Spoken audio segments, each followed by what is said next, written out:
อาจารย์สวัสดีครับครับผมครับผม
Hello, everybody. Welcome to another Dhamma meeting where we will discuss the Buddhist practices of charity, morality, and meditation. Everyone who is interested is welcome to join. We will start with our first participant, which happens to be Jordan from Bangkok. Hi, Jordan. Good evening, Tanajan. You gave a wonderful description last week of the functions of the mind, Vedana, Sanya, Sankara, and Vijnana.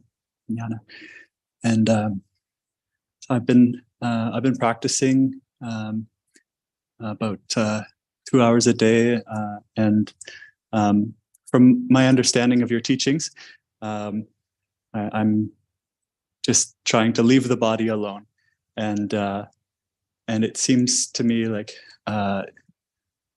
I should also be trying to leave the mind alone in the same way, and just focus on the meditation object, and sort of ignore those 4 functions of the mind. Is that right? Well, you just have to know that they are something that sometimes you can control them and sometimes you cannot. And so you have to know when to stop trying to control them when you cannot do it, such as your painful feeling, for instance. Sometimes you might be able to eliminate or lessen it by taking some medicine or something. But sometimes no medicine can do anything to stop the pain. Then in that case, you would have to learn to live with it, to live it alone. You know what I mean? I think I understand. Yeah. See, there are 2 levels of engagement we do with the body and the feelings. We still have to look after the body. We still have to maintain it, keep it alive, and we have to try to deal with the painful sensation that comes up. Some of them we can reduce or eliminate. We do it because we don't want to live in pain, right? We don't want. But if it comes to the point where you cannot do anything about the pain, then you have to use the meditation practice to keep the mind not reacting, not creating any desire or cravings for the pain to disappear. And just learn to live with it if there's nothing else you can do about it. That's when you need the meditation. You need upekkha or equanimity. Okay, thank you. And being in the samadhi stage of practice, working towards apana samadhi, any kind of memories or thoughts and emotions that I can do my best to just ignore them and go back to my meditation object, unless it's something that is like a very strong emotion. Then I can use a kind of contemplation to help it dissipate and then go back to the meditation object. Is that right? Well, if you can ignore it, that's the best thing to do.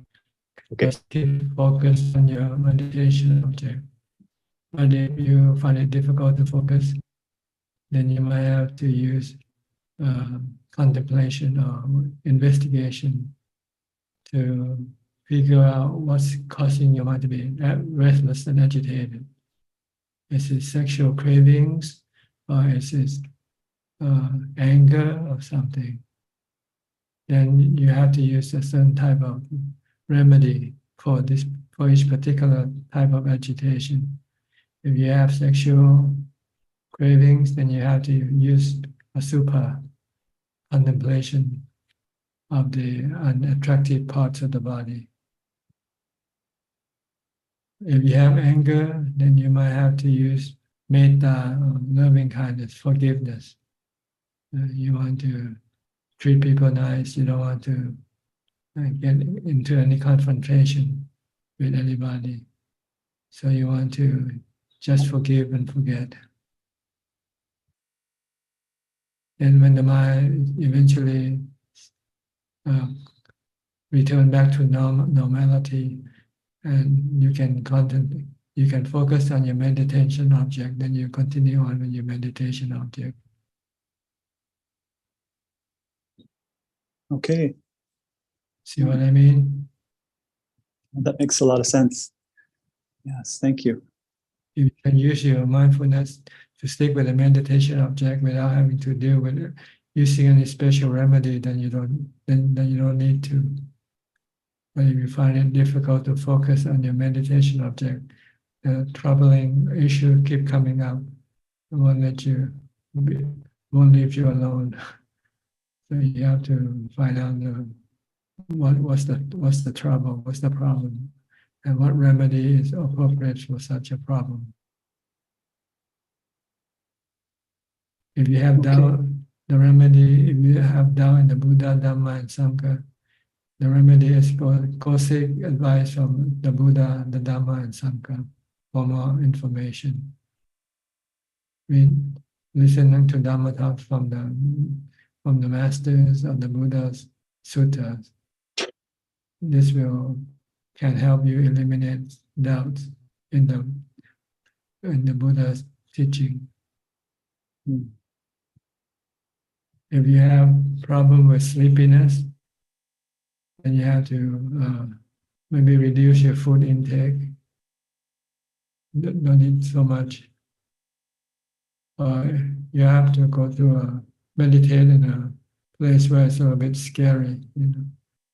When you're in a scary place, you don't feel asleep. You feel alert. That's why sometimes monks like to go to meditate in the cemetery or in the deep forest, where there are all sorts of dangers surrounding. Then this will keep you alert, not sleepy.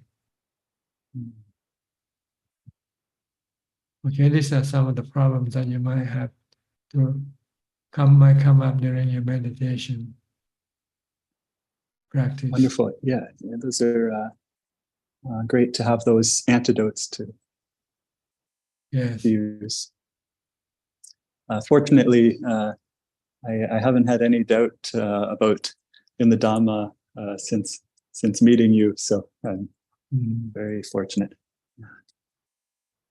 Yeah, we call this hindrances, the 5 hindrances: sensual pleasure, craving for sensual pleasure, doubt in the Buddha, sloth and torpor, or sleepiness, anger, and the last one is restlessness and agitation. Sometimes you're just restless, agitated. Yeah. This you need to do more mindfulness before you come to practice. Practice a lot more mindfulness. Try to prevent your mind from thinking about various things that you don't really have to think about. In all your movement of your postures, standing, sitting, walking, lying down, try to be mindful all the time. Then you won't have this restlessness and agitation problem when you meditate. But if you're dealing with things and issues, problems, this can linger in your mind when you meditate.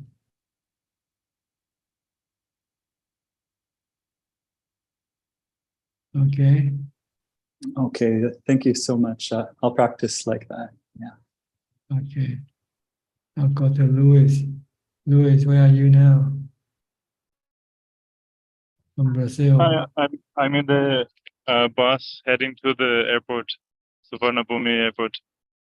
You fly leaving tonight? Yeah, I'm flying tonight to Delhi. Yes. Mhm. Okay. Did you meet Jordan when you were here? Sorry, I couldn't hear.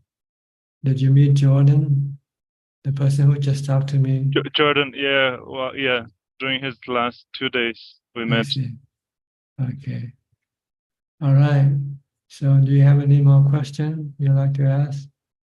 Or just coming in to listen and to observe? Not yet. Yeah. Okay, so you know how to come in now.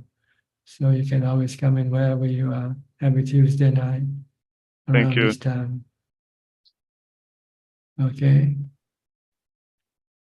All right, have a safe journey and maybe see you you. next year.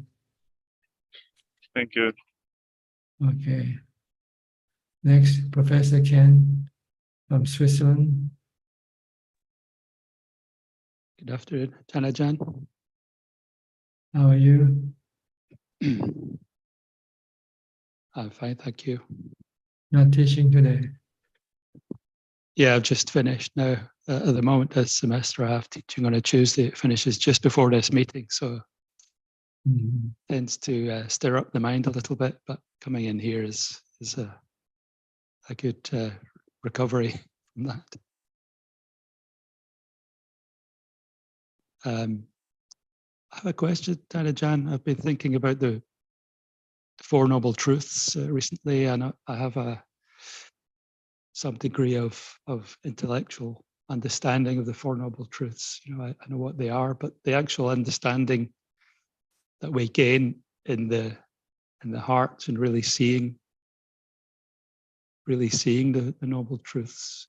You have to you have to meet the experience. You have to experience it. Then when you're getting sick or dying, then you can see the stress arising in your mind. That's the first noble truth. The noble truth of stress or anxiety, fear, worry. These are all considered to be dukkha. And that usually happens when your body gets old, gets sick, or dying, or when you lose someone you love, separation from the ones you love, or separation from the things you love, like maybe your wealth, your money, your job, whatever. When this thing happens, you usually experience some sort of discomfort, mental discomfort. And that's what we call dukkha, suffering. And the cause of this suffering is not losing the job, not losing the things you love, but your attachment to them, or your desire to have them back, to have them to be with you all the time. So in order to stop this desire or this cravings for things that you lost, you have to look at their nature. Are they permanent or they're not permanent? They're not permanent. They don't live with you forever. Sooner or later, there will be a separation. Anatta, can you prevent it? Can you control it? No, you cannot. So what do? You just have to accept it. Accept the truth of the three characteristics of existence. If you accept anicca, anatta, then you will have no dukkha, suffering. But if you still want to get things back, when you lose someone you love, you want that someone to come back, and then this can be cause for your stress and anxiety and sadness. So you have to use the wisdom and also a calm mind with equanimity in order to resist your desire or your craving to get things back, things that you lost. So this thing you have to see it in real time when things happen to you, when you lose something that you love, when you're losing your body, for instance, you've been diagnosed with cancer, for instance, and you still remain calm and not affected by the ailment or not. Normally, if you hadn't practiced before, hadn't contemplated before, you would be affected with anxiety and worry and fear. But if you've been practicing Dhamma, you've been investigating the nature of the body all the time, and know beforehand that this body will have to get sick and die one day, and you can somehow convince your mind not to resist this truth, then there will be no dukkha, no suffering, no stress when you heard the news. But if you are affected, then it means your wisdom and your mindfulness is not sharp enough, not strong enough to resist, to stop your defilement, your craving, your attachment. So you have to do more investigation, do more meditation, until your mind eventually remain calm and not being affected by the illness, by the prognosis of the disease that you have. It means you are willing to die, you're willing to let it happen, whatever's going to happen, you're ready.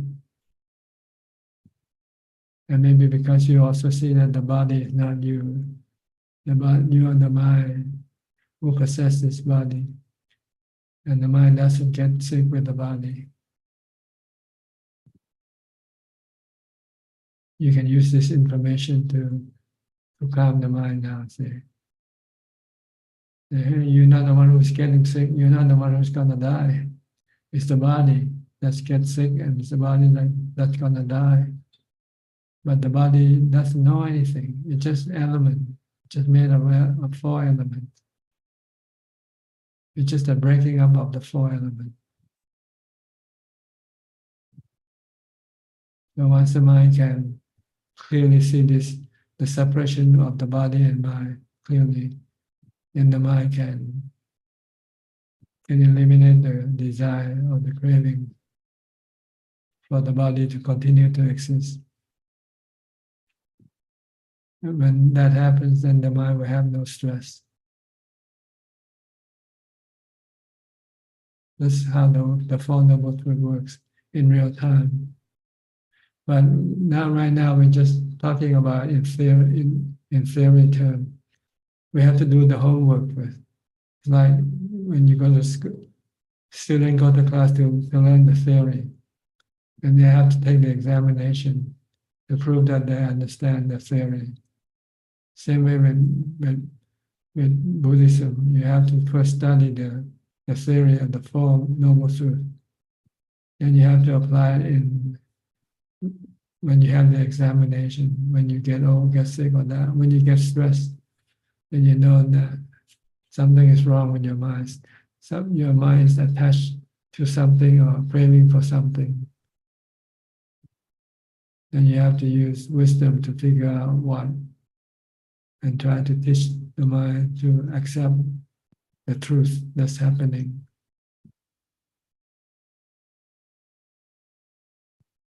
And the truth is, everything is anicca, dukkha, anatta.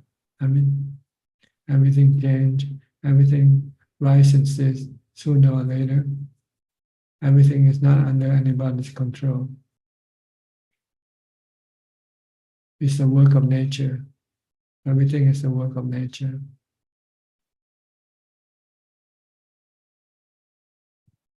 When you see that everything is work of nature, then you say, you cannot interfere.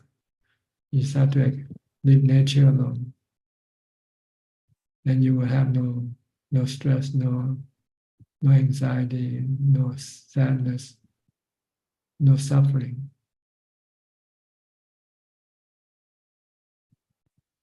Okay, so you have to wait until you have stress first to really to know whether you understand the Four Noble Truths or not, and know how to deal with the problem or not. When you have stress, and then you have cravings, some type of cravings, and you want to eliminate that craving, you have to have wisdom and mindfulness of samadhi to be able to let go of your attachment to.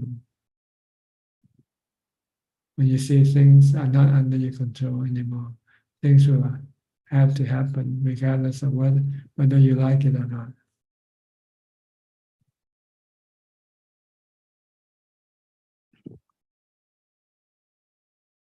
So sometimes you need to expose yourself to some form of stress to test yourself with. Like fasting, for instance, not eating food. When you're not eating, you have hunger pain. Right? This is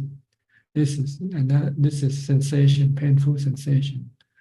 So you want to try to use the three characteristics that painful sensation is anatta, it's not under your control. You cannot just tell it to go away. But you can learn to live with it and not be stressed out by it, by accepting by keeping your mind calm, not reacting to, not creating the cravings to get rid of this painful sensation by going for some food, going after some food.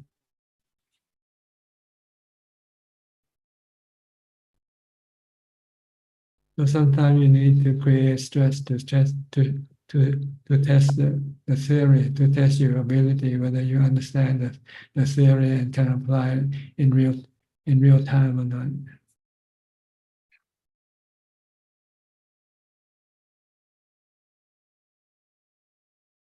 Okay. Thank you, Ajaan. That's very helpful. Thank you. All right. Go to Kok Seng from Singapore.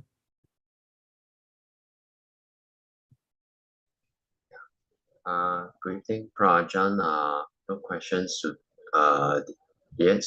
Just to update Prajan, tomorrow I'll be attending a 5-day retreat at Wat Palelai, conducted by Ajaan Martin. Just for your info. Okay, thank you. Thanks, Prajan. Next, Alvin from Malaysia, Kuala Lumpur. Namaskar, Ajaan. I just want to say my deepest gratitude to you for sharing the Dharma with us. Ajaan, it has been 4 years since I joined this online class. I still remember it was on the May day of 2020 during lockdown. Thank you very much, Ajaan. Okay, you're welcome. You should thank the Buddha, because without the Buddha, we wouldn't be here. Yes. All right, he's our chief teacher. Without him, there would be no Buddhism as we know it. All right. Next, we go to Nita and Saket from California, USA. Yes, hello, Ajaan. I'm Saket, and Nita's listening in the background, I see. preparing. Where are you in California? Where in California? We're in Santa Clara in Santa Clara. California. No, that's in the north, isn't it? Santa Clara. In the Bay Area. Oh, Bay It's Area. Okay, good. and Ajaan, no specific question today. My in-laws are coming in a couple of days, and we are planning to give them a good time and focus on the Brahma-viharas, as you had Yes. also advised. There's considered to be dana, practice dana, generosity. Yes, yeah, certainly. Sometimes you have to suspend your meditation practice if you have to entertain people. So you do dana instead, practice dana. And when there's no people for you to entertain, then you can suspend your dana practice and then come back and do the pavana practice. Or maybe you can do both. When you're not busy with them, then you can still meditate. Yes, actually, my wife's father, he does a lot of meditation, which is mostly a Hindu meditation. He meditates for many hours in the night every day. And he is also a little curious and interested to know about Buddhist meditation. And however, his goal is more towards he wants to step out of the body and travel.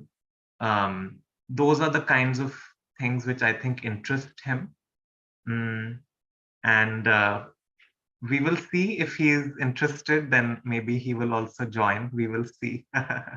Okay, no problem. It's up to them. It's up to him. Okay. Thank you very much. You're welcome. Outsourcing from Malaysia. Hi. And Ajaan. Is this your first time? Is this your first time? Yes. What can I do for you? May I ask a few questions? Please go ahead. During meditation, I watch my breath. I could follow the breath, and the breath became subtle and disappeared. Then I experienced calmness and stillness. My mind was fixed on the tip of my nose, and my thoughts couldn't come in, that as if there's a barrier blocking. The mind was so charged, and then nothing, I cannot think. Then sometimes I experience piti and sukha, and then I would like to ask whether I should continue watching the breath in this way, or should I contemplate and do contemplation? No, when you do meditation, you want to just still the mind and make it still for as long as possible. Don't do any contemplation at all. If you want to do contemplation, you have to wait until you come out from your meditation first. Then you can contemplate or investigate the nature of things around you first. People and possessions, that they are under the three characteristics of existence, so that you would not be attached to them. Teach your mind to let go of everything, because sooner or later you're going to have to lose everything. Then you can then investigate the nature of your body and the feeling, so that you can then be let go of the attachment to your body and to your feelings. So this thing you need to do after you come out of meditation, not during meditation. That's why when I was meditating, the mind was so full of energy, cannot think at all. So I was thinking how to contemplate in this condition when the mind is so concentrated and no thinking can come in at all. That's right. That's why you don't contemplate. You meditate to stop your mind. This is the time when you want to energize, give the mind strength. What the strength of the mind is in equanimity, ubeka.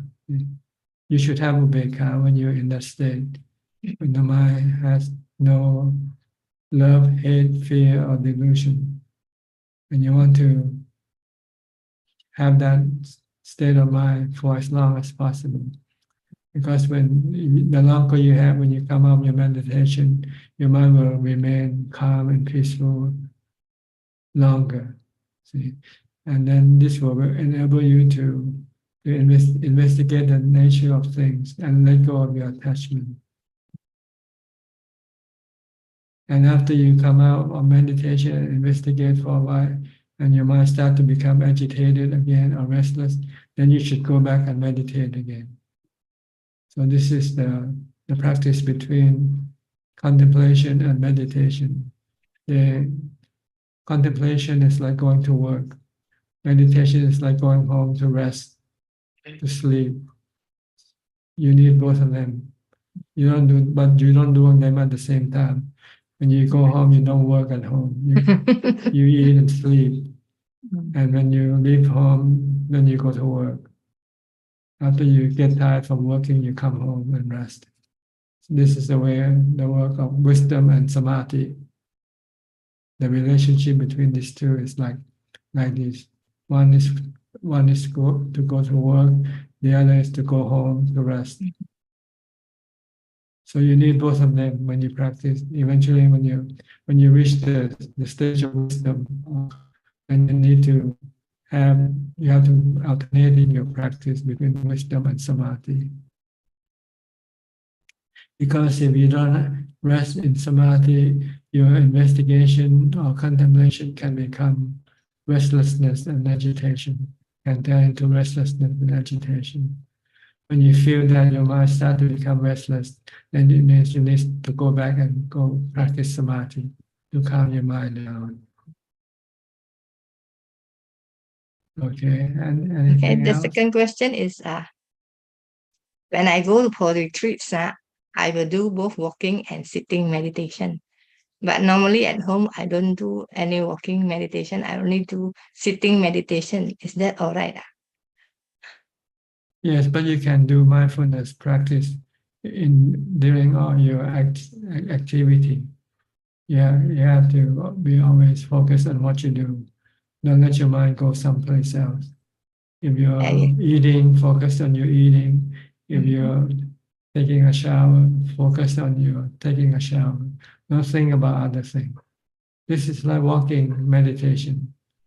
When you walk, you don't think about other things except walking. Using the mantra, if you're using the mantra. So you should practice mindfulness all the time, regardless of where you are and regardless of what you do. Only time you don't practice mindfulness is when you go to sleep. Other than that, as soon as you get up, you have to start mindfulness practice right away. I try doing mindfulness throughout the day, but sometimes during meditation retreats, my mindfulness is automatic. I don't need any effort. The mindfulness is continuous and automatic. But normal times, I try to do mindfulness throughout the day. It's hard because you have so many distractions. You have work, you have people to deal with. But when you go to retreat, you are all alone by yourself and you don't have to do anything. So you can practice mindfulness 100%. But when you have to work, you have to deal with people, then you cannot focus on what you do. You have to think and react to people and things. But try to do as much as you can, though. Yes, thank you. When you don't have to deal with people or things, then try to calm or stop your thoughts by using your mindfulness. Okay. Okay, thank you. My son would like to ask you some questions. Okay, go ahead. No, thank you. No. Thank you, Ajaan. Ajaan. How did you find about this room, this meeting? We went YouTube to find about it. My son searched for it. I asked my friends, they didn't know. Then went online to search for it. I see. Nowadays, easy. Just search online. Okay. Okay. Nice to meet you. Nice to meet you. Thank you. Practice go better, go well. Thank you. Sadhu, sadhu, sadhu. Okay. Next, also from Malaysia, Philip from Kuala Lumpur. Good evening, Ajaan. Greetings from Kuala Lumpur. Thank you for your teaching. I don't have any questions. I mean, like Alvin said, it's been 4 years on this platform. Previously, you always have a Thursday, right? Thursday on YouTube where you take the English questions. I understand on Facebook, where you do it on the hut on the hill, where I came and visited a long time ago. Yeah. Yeah, at the start, I just experiment with various methods. I was like amazed that there were a lot of people coming to visit the time, and at that time I was like thinking, how nice it is if I could have to listen to you once a week or something like that, like all the Thai people, and one day it just popped up on the internet. Yes. I didn't expect this meeting to last this long, but it seems it's becoming quite popular now. Yeah. Even now, people in my office, I don't know. They also know about this. Yeah, so they say, hey, you attend this Panajan's Zoom on Tuesday. They just asked me. I think yesterday. I think they're listening on Facebook. Yes, maybe they see it on Facebook or YouTube. So I think it's help a lot of people. Thank you, Panajan. Good. All right. Next, Intan from Indonesia. Good evening, Ajaan. You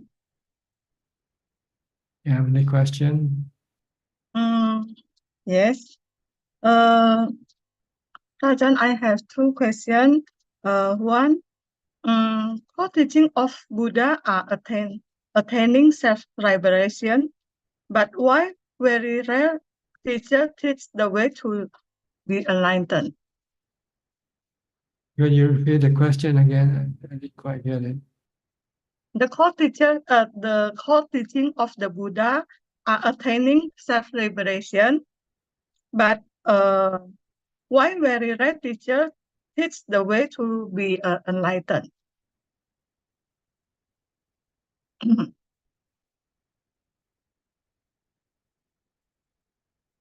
Enlightenment and liberation is the same thing. Liberation from suffering is enlightenment.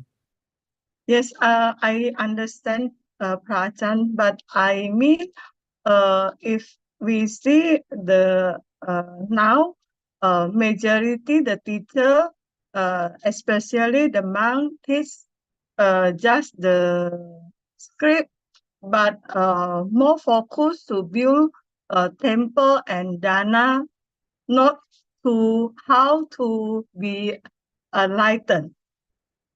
That's because they don't know how to become enlightened. So they don't know how to teach other people to become enlightened.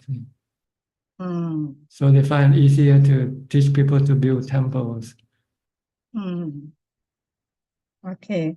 The second question, someone can attain enlightenment cause their effort or combination, their effort, their teacher and their parami? Well, you need 5 factors. They're called the five spiritual powers. First, you have to have faith in the Buddha, Dhamma, and Sangha, Sattha. Second, you have to have virya. You have to have the energy to put in the effort. Third, you have to have mindfulness. Fourth, you have to have samadhi. And fifth, you have to have wisdom or panya. If you have these 5 factors, you can become enlightened. Okay. So do you have faith in the Buddha now? Buddha, Dhamma, Sangha? Yeah. Okay. Do you have the exertion? Do you put in your practice? Do you practice a lot or not a lot? Not enough. Not enough. Okay. You have to practice all the time. You have to practice all the time. Yeah. Need time to make decision to full meditation. Yeah. You have to practice mindfulness, samadhi, and panya. now sometimes I also confuse between walking and meditation. Sometimes I worry if too much meditation, I don't want to walk. Well, you have to work to feed yourself, but you don't have to work to Yeah, become rich. yes. You know, so then you can have some time for your meditation practice. Mhm. Yeah. Okay. Okay. Prajan, next week I cannot attend this Zoom meeting because I have a National Gala dinner. Okay, no problem. You can come in anytime or leave anytime. There's no condition attached to this meeting. Thank So you, Prajan. don't worry. Feel free to come and go as you like. Okay. Even now, once you finish talking to me, if you have to go do something, you can also go. No problem. Oh I'm no, here. this is but I think this is how I learned a lot from Prajan. Okay, good. I'm happy that I'm not wasting my time. Very thank you, Prajan. I think Okay. I changed a lot. Okay, you're welcome. All right. All I'll right, go thank to you, Geg Prajan. Genso from Penang, also from Malaysia. Ajaan, yeah, very good to meet Ajaan once per week. Yeah, I'm listening, Ajaan. Okay, good to see you. Next, Yeah, we'll go thank to you. New Zealand with Anura and Ramya. Hi, good evening, Ajaan. How are you? Yeah. Good. So, good to see you again. Looking forward to this meeting. So, I have a question, Ajaan. So, yeah, meditation is good. So, using the parikama word is working. So, trying to keep Buddha always. So, can get to calm, peacefulness, even though working and in the after work, we can do that. Could you after meditation, when there's the pain in the body or somewhere in the knees or somewhere, or when I'm sick, what are the skillful questions that I should ask myself to investigate the pain? You've been telling us that contemplate on the painful feeling. What are the questions that I should ask to and getting into Anatta, that? is it anatta or not anatta? Is it something you can control or not?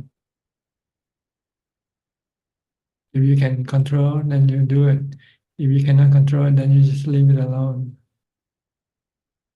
Because when you try to control something that you cannot control, you can become stressful or disappointed. Yeah. So you control things that you can still control. Like washing your clothes, you can wash your clothes, right? So you can wash. So you have clean clothes to wear. So you wash them. But if somehow you become incapacitated and you cannot wash your clothes, what do? You just have to wear dirty clothes. At least, but you won't have any stress from wearing these things. Same way with things that you have to deal with that come affect your mind. You have to ask yourself, is this something you can control, manage, or do something about it or not? If you can, do it. Yeah. But if you cannot, then you have to learn to live with it. And the way to live with it, you have to have calm. You have to have equanimity.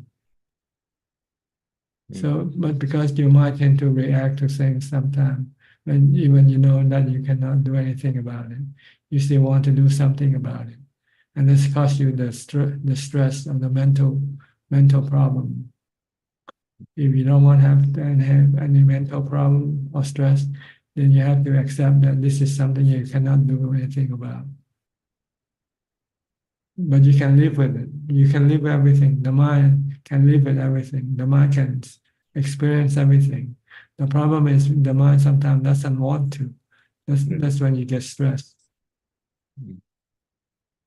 If you don't want to get stressed, then you have to teach the mind to experience everything that comes to you, come to your mind.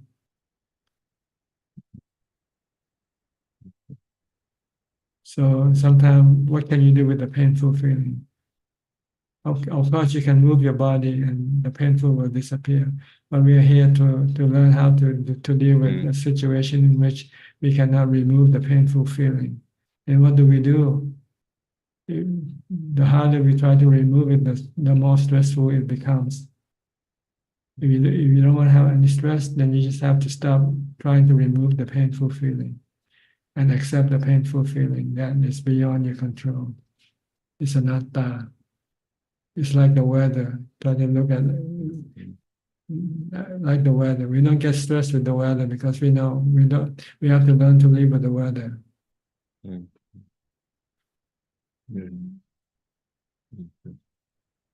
Okay. Okay, yeah. Thank you, Ajaan. So, may I ask another question just to Sure, clarify sure. my understanding? So, in conventional reality, we say anicca, dukkha, anatta, and when an arahat or enlightened being realizes the path to abandon the dukkha, after that his chitta is completely empty. I mean, there's no more dukkha. So that means for an arahat, his chitta, the anicca, dukkha, anatta won't apply, and so the chitta is permanent. Is that why it's called chitta is permanent? Is it my understanding correct, Ajaan? No, the chitta No? is permanent because this is the nature of the chitta. Whether enlightened or not enlightened, the chitta doesn't die. It exists forever. Only the difference between an enlightened person and an unenlightened person is that enlightened person doesn't create any dukkha because it has the it has the wisdom to see that everything is anicca, dukkha, anatta, and it cannot always control them. So an enlightened person will not create any cravings to cause and to create any stress or dukkha in the mind. But an enlightened person still experience the same thing as an unenlightened person. The body is still the same body, you still get old, get sick, and die. But the reaction toward the body between an enlightened person and an unenlightened person is different. An unenlightened person reacts to the body with attachment and craving, whereby creating stress for them. See? Why an enlightened person doesn't react with cravings or attachment. It's just merely being aware, acknowledging, accepting. So as far as the mind is permanent. It's everlasting. It doesn't die. There are 6 things in the whole physical and spiritual universe that we exist. They are the 6 great elements. They call the 6 great elements: the water, the earth, the water, the wind, the fire, the space, and the knowing element. These things, they don't die. They're not destructible. Let's put it that way. But they can form into human body, form into animal body, form into trees, mountains, planets, and so forth. They form and then they can also change again, deform and reform again. These are the building blocks of our existence, all things, the 6 great elements. And the most important thing of all this element is the knowing element, in which we all have one. We have this knowing element. And our problem with our knowing element is that it's delusional. It doesn't know how to deal with things properly in such a way that will not cause it any stress. And this is something that no one knows how to do or get rid of, the stress. Only occasionally, once in a long time, come a very smart, intelligent people like the Buddha we have discover how to suppress or how to eliminate the stress within the mind, which is caused by the mind delusion.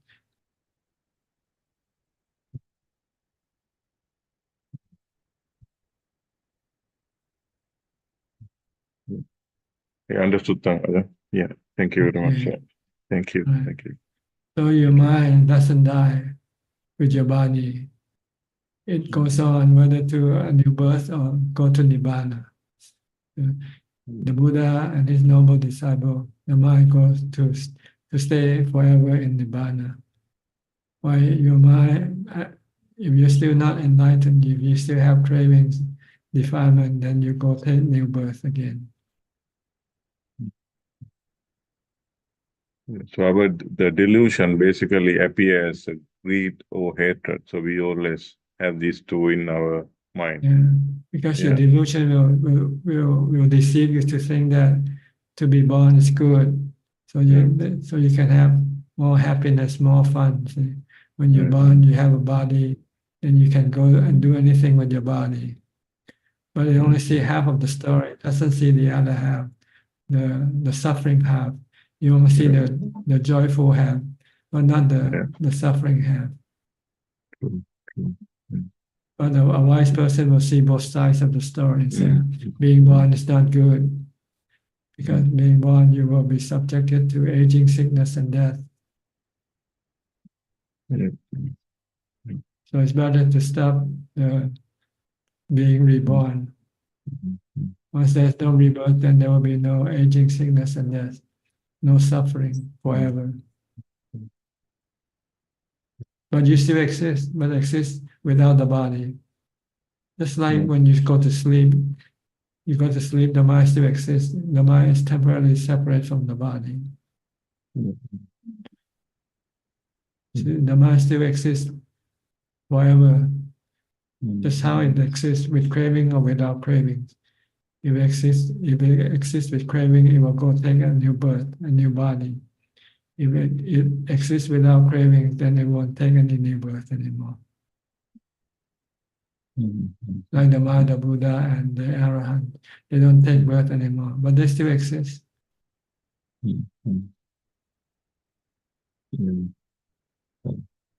With supreme happiness, paramang sukham.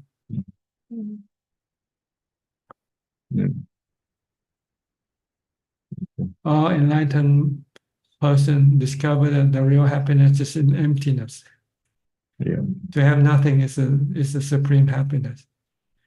To have something is supreme dukkha, supreme suffering. Because everything you have will change and will eventually die or disappear. Then you will have suffering when that happens. But with emptiness, they don't disappear. They're with you all the time, forever.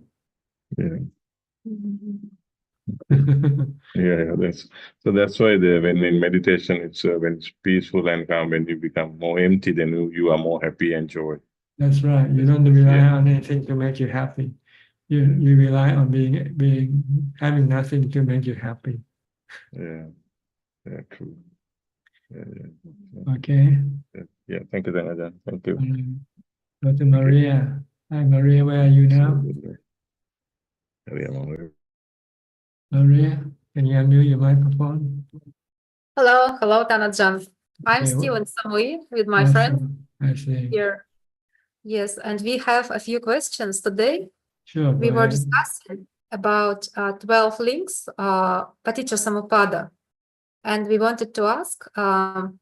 It says that ignorance creates sankhara, and sankhara creates vijnana, and vijnana creates mind and body. So vijnana appears before mind and body. No, this is not creating. It's just a matter of causing something else to happen. With ignorance, avijja, ignorance will instigate the sankhara to go look for happiness through the body, you see. Because it doesn't know any other way of having happiness. It only knows that to be happy, you need to have a body. you have to have the eyes, ears, nose, tongue, and body. So you can then access the sensual objects such as images, sound, taste, smell. Okay. So once avijja instigates sankhara to go after this, sankhara then push vijnana, which is the connector. The vijnana is the connecting thing between the mind and the body. So the vijnana then will connect to the eyes, ears, nose, tongue, and body. So when you have this connection, you have this mind and body system create nama rupa. And with this, then when the eyes come into contact with the images, it is sent to the mind to perceive, to see what it is. And then once it perceives, then it will create sensation, vedana, good or bad feeling. And once there's good or bad feeling, there is cravings for good and craving for eliminating, getting rid of the bad feelings. So you have tanha or craving. With craving, when you have something, you become attached to what you get. If you like something, you want to keep it with you all the time, right? Then you have by doing this, you're creating a new existence. When the body dies, you have to go and get a new body to continue on with possessing this thing that you like. So that's when you get rebirth.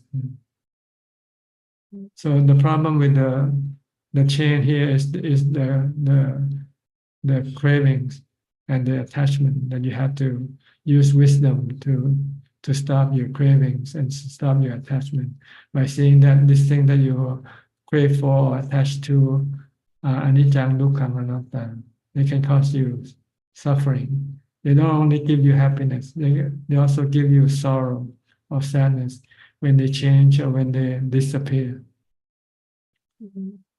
So when you see the three characteristics of existence, then you can stop your cravings and your attachment. Then you won't stop. Then you won't have a new existence, a new rebirth. So our practice here is to teach the mind the three characteristics of existence, with the support of the practice of samadhi, because you need the strength of the samadhi to stop your cravings. Wisdom tells you the reason why you should not have any craving for anything, because everything is anicca, anatta. So, Go ahead. And we can judge on whether we have craving or not, because sometimes it's not so obvious. So when we feel stress in the mind, when we feel like tense, it means that we have craving for something, right? That's right. Sometimes you crave for alcohol, so you have to drink something to calm your mind, to calm yourself down. Some people need cigarettes, to calm themselves down.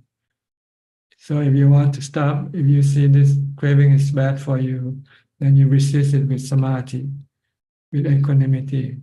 Every time you want to have a smoke, you go meditate. Or every time you want to have a drink, you go to do meditation instead. Then when you can do this, then you can eventually give up your cravings for these things. Okay, thank you. And we have one more question. Actually, two more questions. I wanted to ask about Vedana. Vedana is both feeling in the mind and sensation on the body. It's like meaning both emotion and sensation. Vedana has two sources, the physical source, which is the body, and the mental source, which is the mind. The physical source is when your body gets sick or get hungry, you get Vedana. Okay. And you have good and bad Vedana. When you're hungry, you have bad Vedana. When you're full, you have good Vedana. This comes from the body. And another source of this Vedana comes from the mind, from your thought, from your thinking. When you're thinking about bad things, you get bad feelings. You think about the war in Ukraine, for instance, you have bad feelings. But when you think about Christmas celebration, you have good feeling. This come on the mind. Okay, I also wanted to ask about when we name all the qualities of Dhamma, we say that it is sanditiko and akaliko. It means it is timeless. What does it mean, sanditiko and akaliko? Well, sanditiko is the teaching of the Buddha has to be proven by yourself. The practitioner will be the one who will experience and appreciate the teaching of the Buddha. Not by just studying alone. Studying is not good enough. You have to do the practice to really see and appreciate, experience the teaching of the Buddha. Akaliko means it's timeless. You can do it anytime, anywhere, any ages. The teaching of Buddha is always the same, gives you the same result. Whether you practice during the time of the Buddha or you're practicing right now, you'll get the same result, which is Nibbana. This is akaliko, timeless. The teaching of the Buddha is always ever present, always active, always effective. Let's put it that way. Okay. It doesn't depend on time. Doesn't change with time.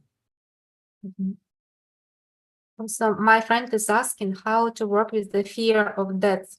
If you are afraid that when you get old, like you don't have your beauty anymore and then you will die finally. It's only working with anicca and anatta, right? That's right. You have to keep thinking about it to teach your mind to slowly accept the truth that this body is gonna get old, get sick, and die. And it's the same with everybody's body. But also you have to also believe in the Buddha's teaching that said that the body is not you. You are not the one who died. You are the one who suffered because you are the mind, you're not the body. So if you can understand this, then you might be able to accept the death of the body and say, yeah, I don't die with the body. The body is not me. I'm just like a driver of the automobile. The body is like an automobile and the mind is like a driver. The driver tells the body what to do, right? You have to walk, to eat, to do things. The body cannot tell itself what to do. The body has to wait for the mind to tell it what to do. So the body and the mind are two separate persons, not one and the same person. When the body gets sick or die, the mind doesn't get sick or die with the body. And in order to be able to accept this, you have to meditate. You have to, when you meditate successfully, you will be able to separate the mind from the body.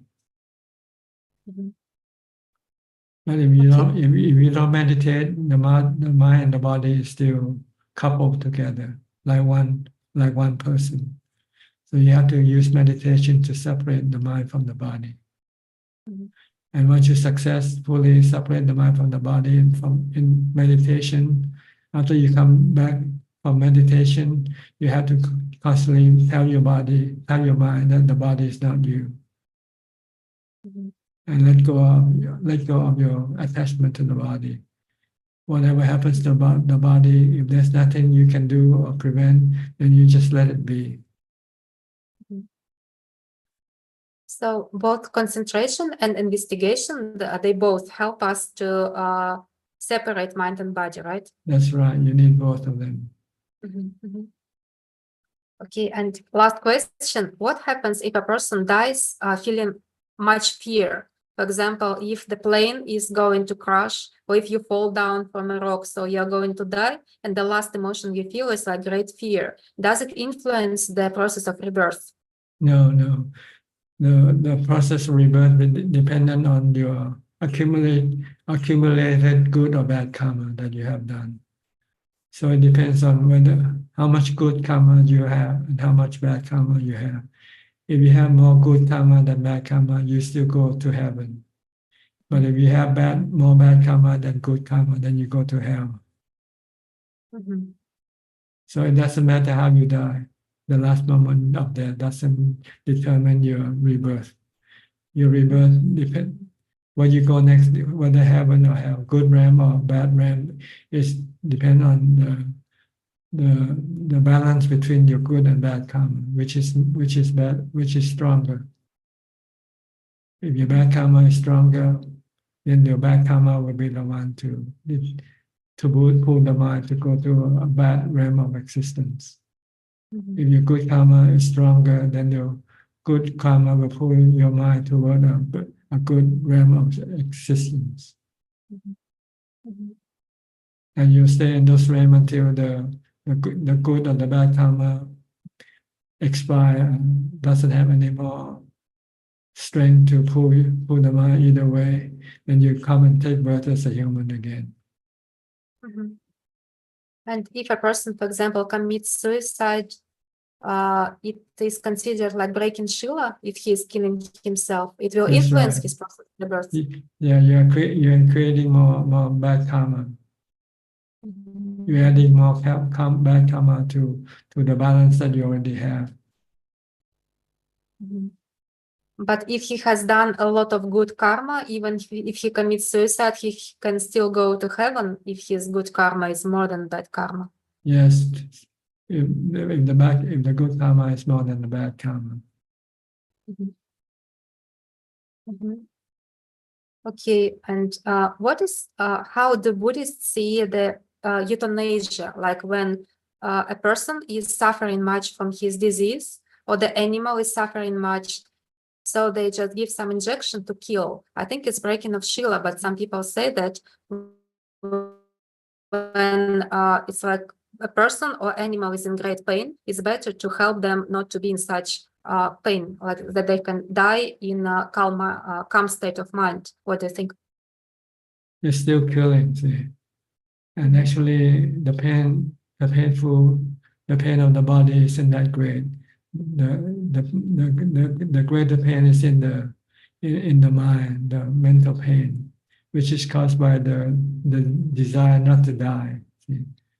So if the person can somehow understand this and stop the desire not to die and accept death, then there will be no mental pain. Then the person can continue on living until the body dies naturally without having to kill the body. Okay, thank you so much. Because if you keep killing your body, every time you come back, next time when you return and born as a human, when you face a similar situation, you will kill yourself again. And this will not solve your problem. You have to solve by killing your craving, not killing the body. Does it mean that even if you feel great pain from your sickness, it's better not to take any medicine that no painkillers, if you can? Yes, if you can kill the mental pain, you can get rid of the mental pain, then there is no need to take any painkillers. Okay, thank you so much. All right, you're welcome. Maybe see you again anytime when you have any question. You always can come back in. Okay. All right. Next, we'll go to Bangkok with B. Ravin. B. Hi, good evening, Ajaan. Good to see you. Go ahead. Any question? I'm trying to think because actually some of my questions were answered just now. So I'm just trying to rephrase my question. So maybe my question will be on the mind. So Ajaan, we talk often about the body being impermanent, and we should contemplate, meditate to get rid of our desire for the body. But I read in your book, and you mentioned that the mind itself also has is also impermanent and also has fetters. So maybe my question would be, how can the mind be impermanent when I think you mentioned that the knowing element is something that is permanent with the mind? When you talk about the mind being impermanent, it means the conditions in the mind is being impermanent. It keeps changing. Like your thoughts keep changing, your feeling keep changing, your perception keep changing. your vijnana keep changing, depending on the context that come into contact with the mind. See? So someday you have good feeling, sometimes you have bad feeling. And this is the thing that we have to understand, that they are anicca, dukkha, anatta, not the knowing element itself, but the content of the knowing element keep changing. The nama khandas keep changing. By changing, it creates you.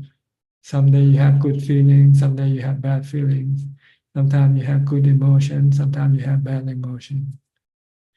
This sometimes you cannot get rid of or change because they're not under your control.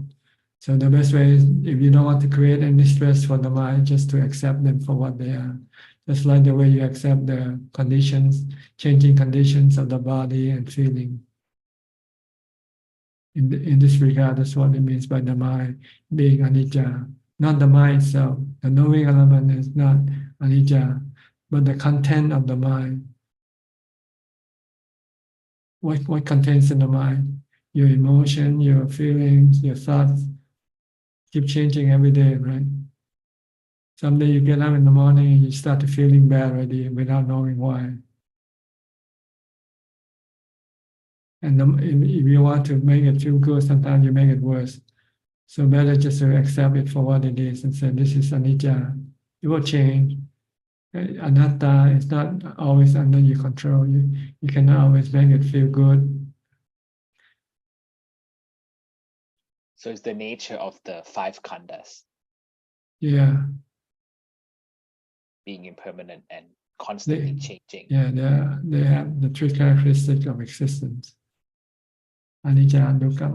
Anicca, anatta, dukkha happens because you want to manage them or control them. And when you cannot control them, then you get dukkha. So don't try to control your body, don't try to control your feeling, don't try to control your emotion when you cannot do it. When you can do it, do it. But when you cannot do it, then you just have to let it be. Yes. So Prajan, that means if I were to experience these emotions, I should try to meditate and get into jhana to get rid of them. If you can, you can.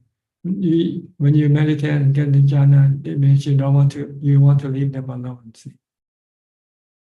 But if you want to go get a drink or go to a movie to make you feel better, then this is trying to manage them. Sometimes go to a movie doesn't solve the problem either.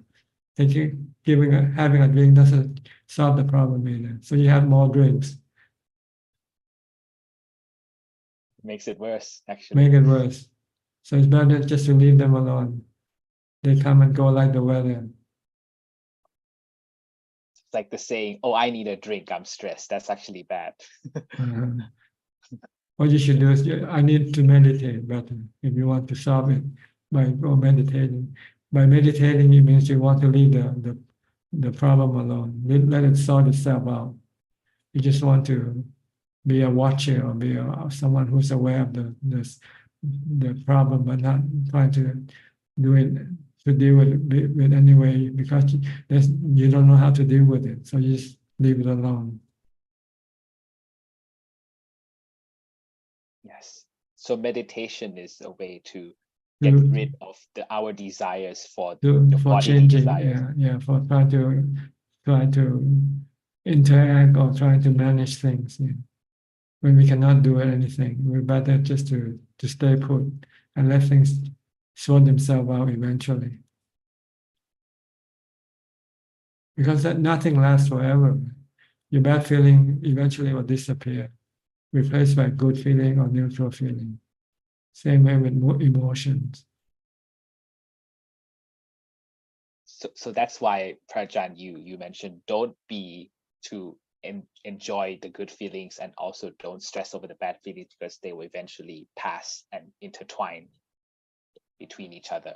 So don't be engulfed or be impacted by them. Right, because you become attached to them. See, with good feelings, you want to keep it forever. When it doesn't last, then you become sad when it disappears. And with bad feelings, you want to get rid of them right away. And when you cannot get rid of them, you also feel bad. So it's better just to let them come and go. All you need is equanimity, ubeka. Once your mind has ubeka, then you can leave things alone. When you see them as being anicca and anatta. They still happen, they still exist, but your mind is not disturbed by them. Your mind remains calm. Okay, Yes, understood, Prajan. Thank you. you're welcome. Go to Sao Paulo now. Hi, Alfredo.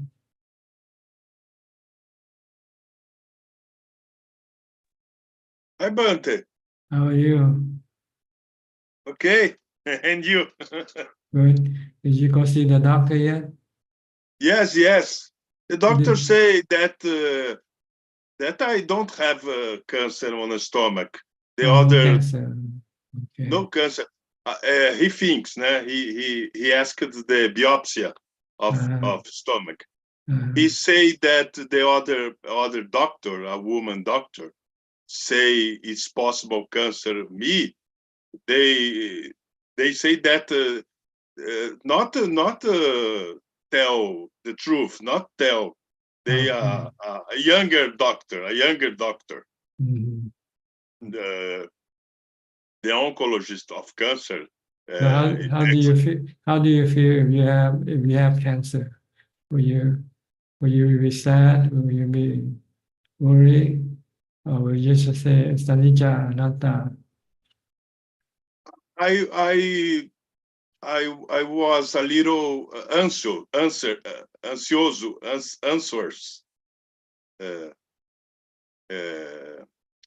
I change things. I change any things. I do things. I tell any friends. I'm a little busy. It's good, but it's good. It's good to change. Change is good. I think it's good. Change what? What? What do you mean? What do you change? I change any things that I do.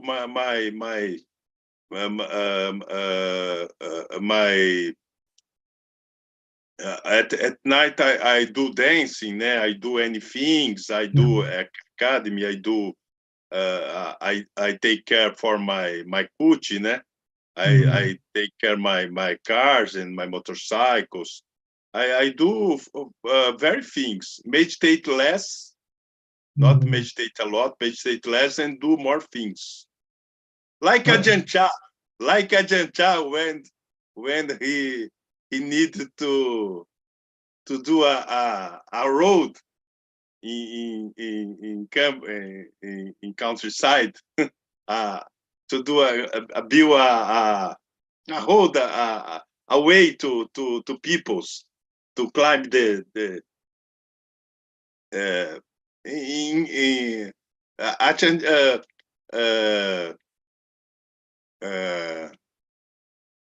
Ajaan Chah have to monks say to monks that they have to work, not meditate.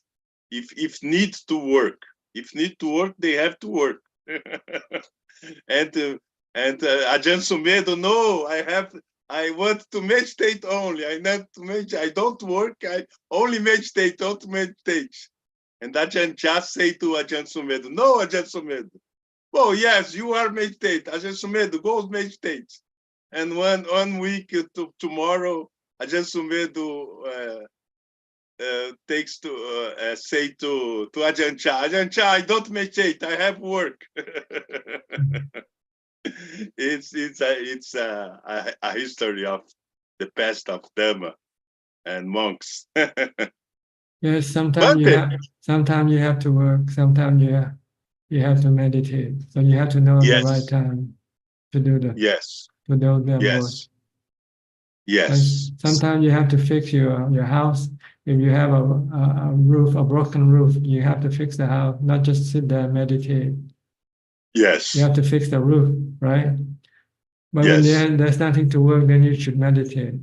Don't try work Yes, to do just to escape from meditating.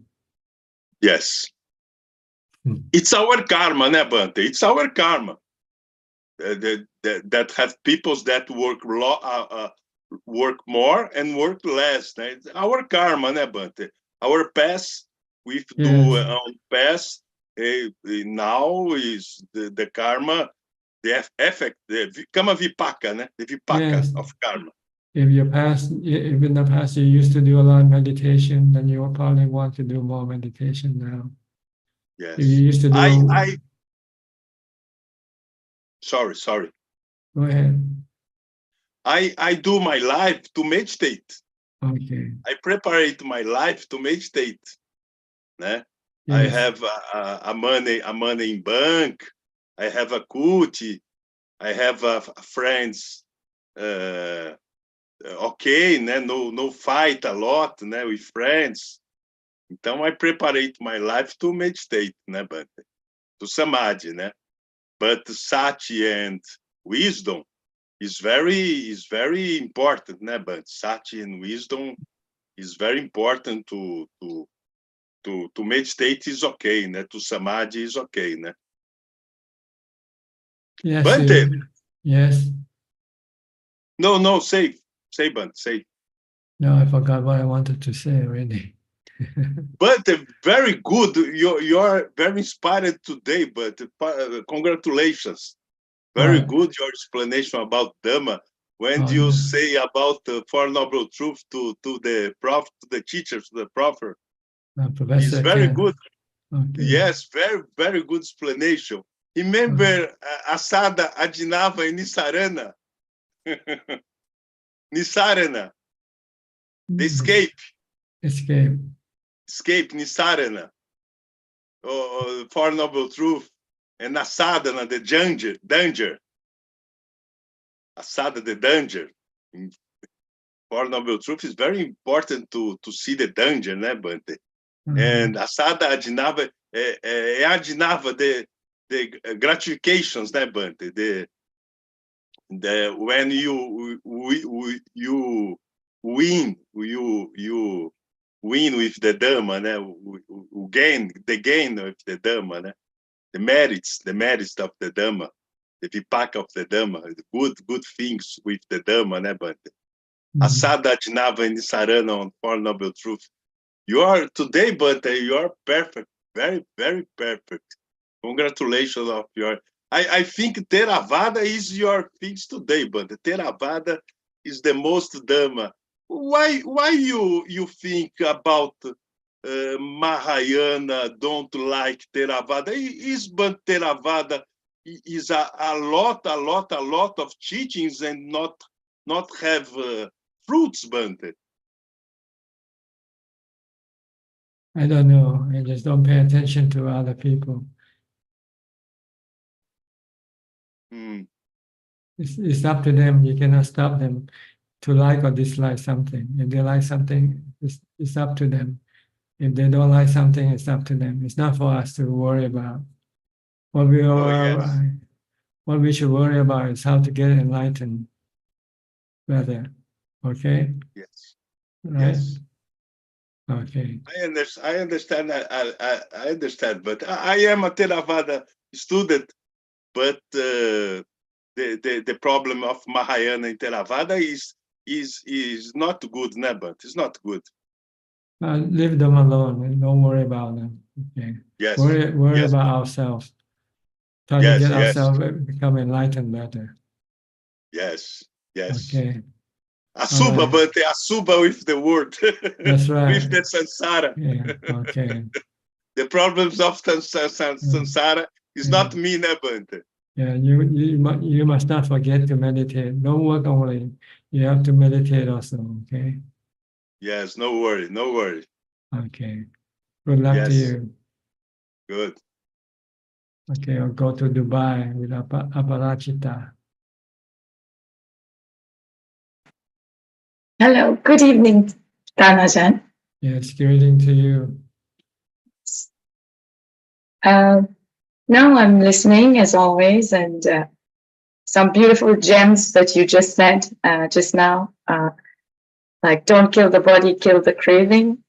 I Yes, think that's very clear. And yeah, it's the craving. Yeah, Almost. the problem is the craving, not the body. The body will die anyway, whether you kill it or not. Killing the body doesn't solve any problem. Yeah. Killing the craving will solve all the problem. The important problem, which is suffering. And in a way, just listening to another lady, you know, I guess women's preoccupation with their looks and growing old, that killing the body or saving the body, they're actually both sides of the same coin in a way. Yes, they are from cravings. Yes. And it will make them unhappy anyway, whichever way they do. So once you can kill the cravings, then you can accept the body for what it is, whether it's good looking or not, whether it's living or dying, it will not bother you. Yeah. And in a way, also, like, as the Buddha said, like, it's actually, we are lucky to have this body because we can meditate. So put it to good use instead of wasting, like I know I have wasted many of my life so far on all the wrong preoccupations until I really heard the true Dhamma. So yeah, so thank you. Thank you. That's right. We should consider ourselves fortunate to have this body to be able to study and practice the teaching of the Buddha. Yes. So try to make good use of it before we lose it one day. Yes, I am. Okay. Okay. Good luck to you. Thank you. Thank you. Okay. Next, Belinda. Hi, Belinda. Hello, Ajaan. I might count you on. Oh, really? You got here when yesterday?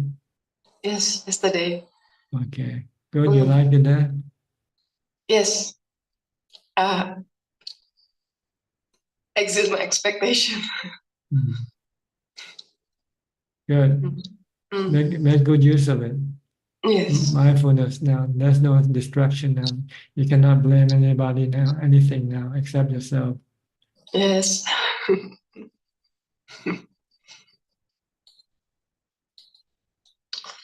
Yeah, Okay. I have dukkha to work on, Ajaan. I'm not feeling well, so it's the first the dukkha, the first the first noble truth. So now working on it. Not Yes. feeling. Just don't feel bad with you. Just as long as you don't make your mind feel bad with the sickness of the body. Accept the sickness of the body, then your mind will not get sick also.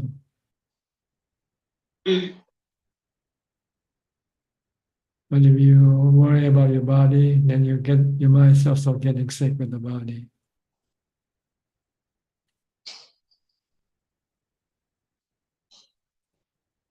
So for the mind, you should just meditate. The body, you just take the medicine for the body, and you give meditation, give the mind the medicine by meditation.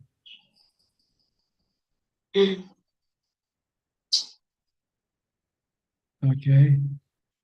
Hope you enjoy your stay, and hope it's a fruitful stay for you. Thank you, Ajaan. Yes, I'm listening to this Dhamma. I listen to your teaching, like things changing, coming up, and all the tips on what to do in their lives. Okay. Thank you. Okay. I'll go to Vandana now. Vandana, I think from California somewhere. Long time no see. Thank you, Ajaan. I'm glad you remember me.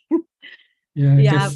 You still send in your question from time to time, right? Yes, I do on Facebook. So today I think the Facebook started a little later. So I thought, okay, maybe only a live meeting. So I should go back and join. And I wanted to pay my respect and thanks to you for a long time.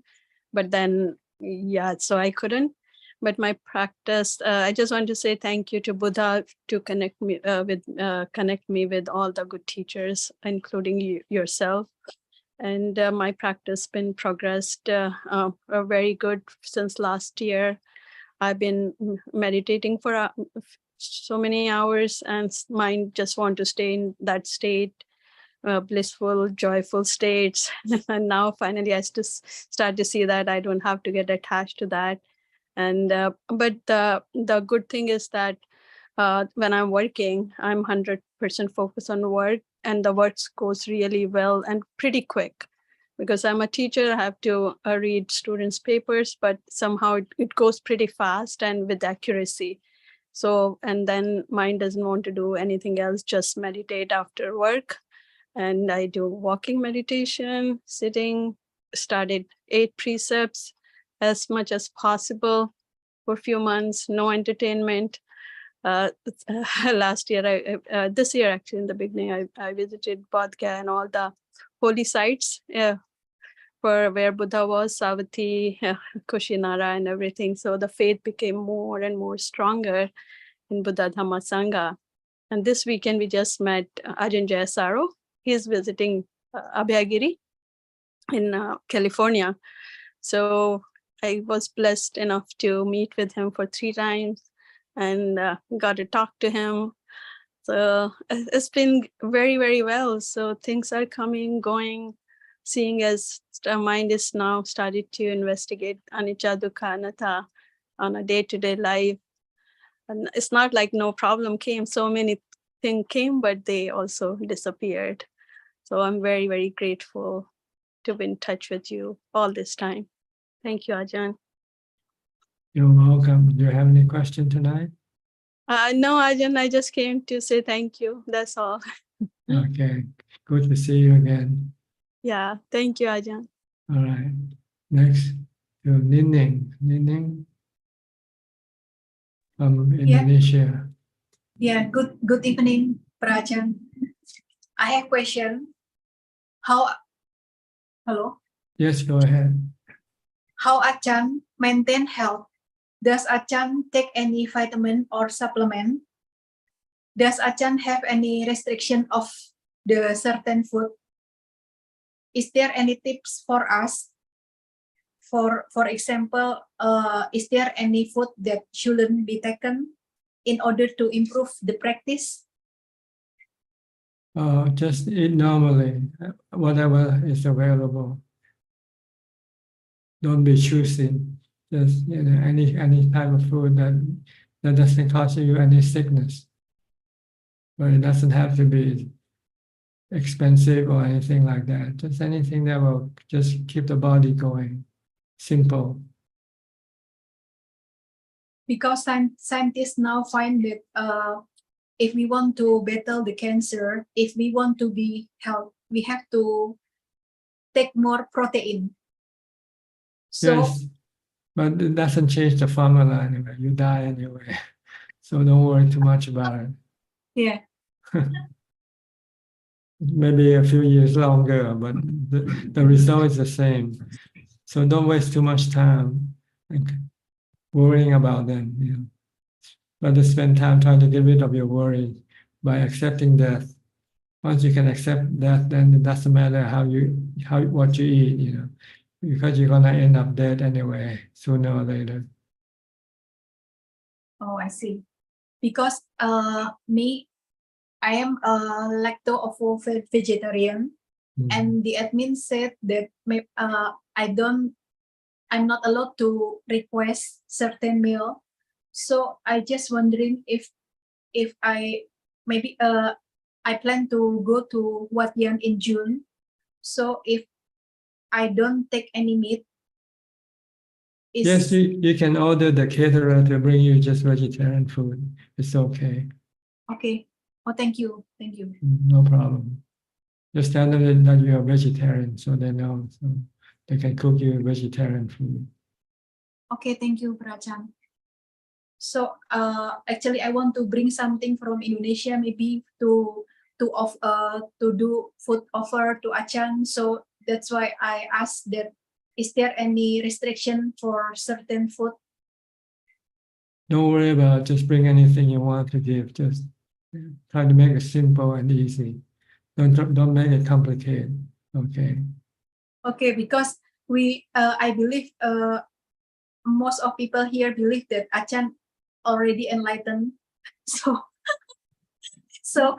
we want to bring something that I wish that Ajaan eat what I bring from my country. That's all. If I eat everything that people give me, I'll be dead from overeating. Okay. Thank Okay. you. Just so Thank you. don't worry about me. Just just give whatever you want to give. This is on your part. But giving is good for you to give. But as far as the receiver is concerned, don't worry about them. Just give what you think is good for them. That's all. And then whether they can take it or not, whether they can eat or not, that's the problem. Don't worry about it. Okay. Thank you then. No more Okay. question. You're Thank you. welcome. Okay, Sui and Czech from Vancouver. You have anything to give me? How about a Rolls Royce? Give me a Rolls Royce. I like the golf cart that the people my friend just sent me a picture of you on the golf cart. Yeah. Um, I cannot walk or stand for long. I get painful in the back, pain in the back. So I have to sit. Can walk away for 5 minutes and then start to be painful. but you used to be on the bus, Ajahn? On the bus? That's before I get the golf cart. See. So whenever I feel painful in the back, so I have to get on the bus and rest for a while until the pain subside. Then I come back and walk again. Oh, So people decide to buy me a golf cart. yeah. Then I can go through the whole route without interruption. The whole route that so that people won't miss out on Ajahn. Yeah. If not, they feel disappointed not Yeah, to see. sometimes they saw me. They saw me, but then when the time when get to them, I wasn't there. I was on the bus sometimes. Yeah. Must be disappointing. Yeah. So sometimes they have to go get on the bus to give me the food. Golf cart is such a great idea. Yeah. It's the speed is not too fast, and then yeah. Yeah, I really like that you said that we don't solve problem by killing our body, but by killing the mental defilement. We can't solve problem by killing our body. Instead, we have to kill the defilement. Yes, because to kill is cruel, regardless of the reason. It's only your delusion that try to, make justification that killing is good, But in reality, killing is not good. Killing anybody, yourself or anybody, this is not good. No one wants to be killed, right? So I think people forgot this fact because they feel terrible seeing somebody suffer. So they don't want to see them suffer because it makes them suffer also. Yeah. That's because they don't accept death. They don't accept the painful feeling that is part of life. If they can accept, then they can just leave things alone. Yeah, that's true. Yeah, it's probably we feel bad when you look at people's pain and then you don't want to look at it. So Yeah, but then by helping other people's pain by killing them, you show your cruelty toward them, not your mercy. They call mercy killing, but there's no such thing as mercy killing.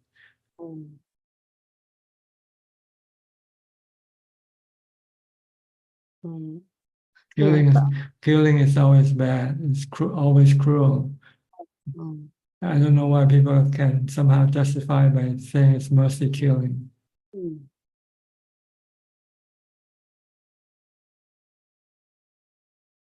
To make them feel better. That's right, but it doesn't make them feel better anyway. Yeah. Yeah. Mm. You said that like the just now you discussed about the Buddha's teaching being akalical is timeless. Yes, timeless. Well, how come it will disappear after 5,000 years? Because nobody take it up, that's all. It's still there. The next Buddha will bring it up again. It's still there. Yeah, still there, but no one practices. No one studied the teaching, the practice. So it just then disappear from people's mind, Oh. and wait for a new Buddha to discover it again and bring it forward.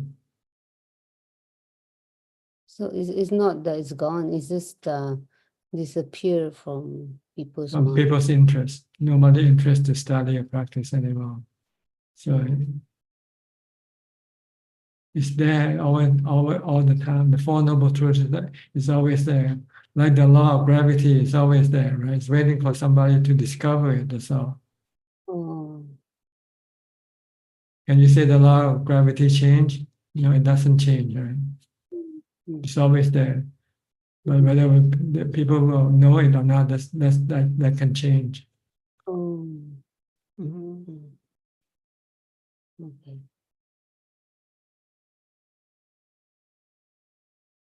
There will be a new Buddha, a new person to discover the Four Noble Truths and bring it to teach to other people.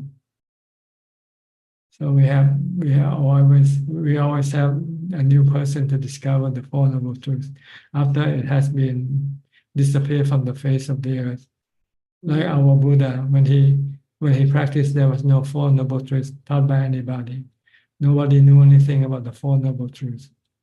Yeah. Except he didn't know the Four Noble Truths, but then eventually he wants to get rid of his suffering. So he eventually investigate and finally found the Four Noble Truths. It's in our heart. The Four Noble Truths is in our mind, in everybody's mind. But we just don't see it, that's all.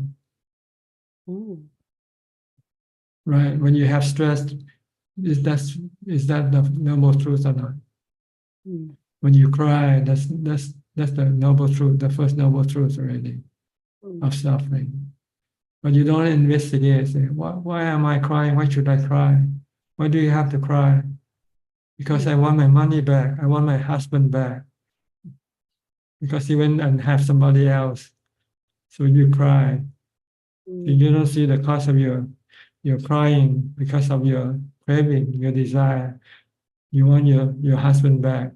You lose your husband. He goes and live with somebody else. So you cry. This is the Four Noble Truths happening all the time in people's mind, but they don't see it as such.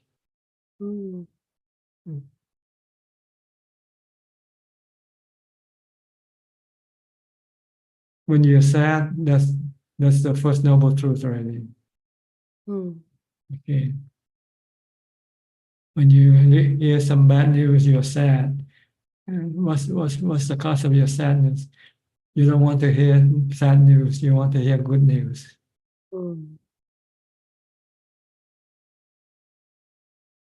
See, the Four Noble Truths is always there, but nobody sees it.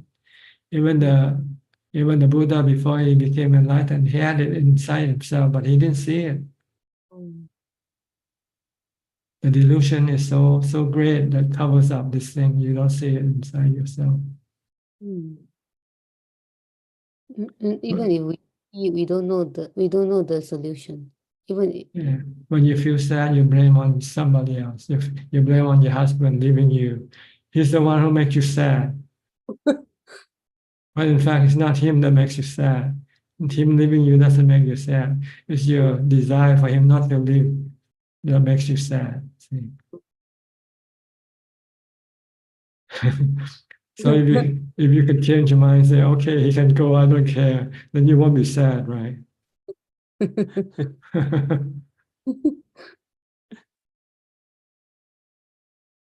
See, the noble truth is always there, but people don't see it.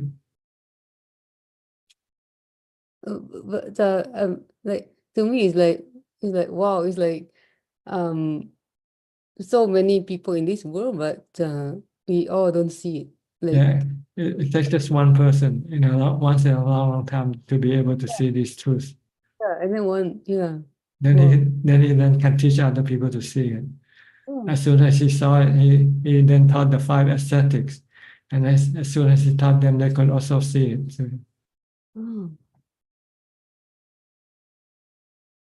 see, the first discourse after he taught the 4 noble truths, one of the 5 listeners became enlightened.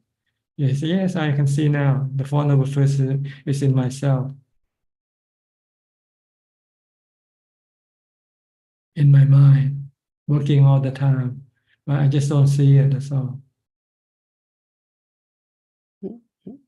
When I feel sad, instead of killing my craving or my desire, I go kill other people. That makes me sad.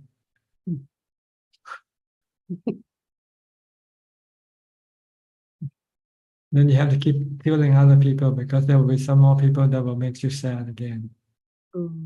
But if you kill your defilement once, and you kill it once and for all, then you will never be sad anymore. Yeah.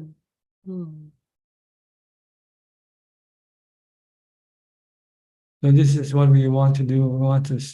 We want to stop the second noble truth from happening.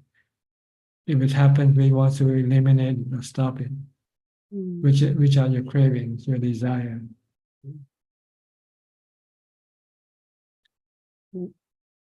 By That's what- using the practice of the meditation and wisdom, see that you cannot change things. Things are beyond your control. People die, people leave you, and you cannot stop them when that happens.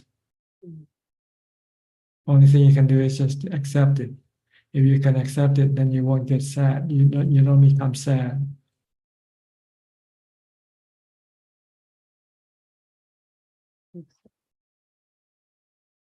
Okay. That's why you always ask us to thank the Buddha, Ajahn. You Yeah. never. Without him, we won't be here talking about these things. It all came from him. Yes, yes, Ajahn. Okay. You're glad. Next, Nigel Chan from Hong Kong. Yes, Ajahn. How are you? Okay, thank you. And you? Recently I have some difficulty in my practice, and so I come to see you. Okay. Yeah. So some problem has been haunting me for I think months. That I will have a certain sadness, which I do not know why, and it springs up suddenly, and it will last for around 4 hours, like sometimes 6 hours, sometimes 9 hours, and sometimes a little bit trigger, and then will make my sadness pervade. And then, for example, usually I will chant inside my mind or watch the breath in order to calm my mind. But sometimes successful, sometimes I'm not successful. And when I'm not successful, I will feel very agitated, and my mind is restless, and I have nowhere to suppress this sadness. And usually the solution to this sadness is sleep. But for example, last night I have insomnia, so the sadness attacked me for the whole night. And so I'm finding Ajahn for your insight how to solve this sadness. Well, sadness comes from your desire, or you wanted something, and you're not getting what you want, that makes you sad. See? So somehow you have to stop this desire for things to be the way you want it to be. You know? And Sometimes, sorry. And you can do this by stopping your thought, by meditating. Once you stop thinking, then you forget about what you wanted. Then your sadness will temporarily disappear, but not permanently. As soon as you start to think about things again, you can become sad again. If you want to get rid of your sadness permanently, then you have to accept that things just happen to be the way they are because it's not because they are not under your control. They cannot. They don't respond to your desire. Let's put it that way. By vipassana, right? I mean, Yeah, they are all anatta. But sometimes, like I have this sadness for no reason, not because of a desire, but it just brings up this emotion. And then when this sadness brings up, and my mind will tune to think about something negative. And when I think, it will increase my sadness. When I think, it will increase again. So yeah, it's very hard to jump out of this cycle sometimes. But you have to use meditation to stop it. Use mindfulness to stop it first. But sometimes Stop thinking. Sometimes I find it very hard. Even if when last night is a nightmare. I watch my breath. I keep on watching my breath, but the sadness over my chest is very huge, and then it keep on distracting me from me watching my breath. And so last night I fell and I gone crazy. Well, what you should do is you should accept the sadness itself. Let it be sad. Don't try to get rid of it. If you cannot get rid of it, then accept the sadness. Just be sad and be happy with sadness instead. See, you can smile now, you can laugh now. Your problem is because you don't want to be sad, and that caused you to have more sadness. And you don't know how to get rid of the sadness. That even makes you more sad. So the best way, if you don't know how to get rid of your sadness, is to accept it. Okay, let's be sad and be happy with it. Okay, so I have to tune my mindset to accept this sadness, but at the same time, keep like watching my breath, trying to jump out of this cycle, right? Well, if you can accept it, you don't have to watch your breath anymore. Once you accept it, then you can become happy. Happy. It's difficult. But even sometimes I because for this sadness it happens many times for these few months. So I have used many effort like trying to like watch it and as a Vedana Satipatthana.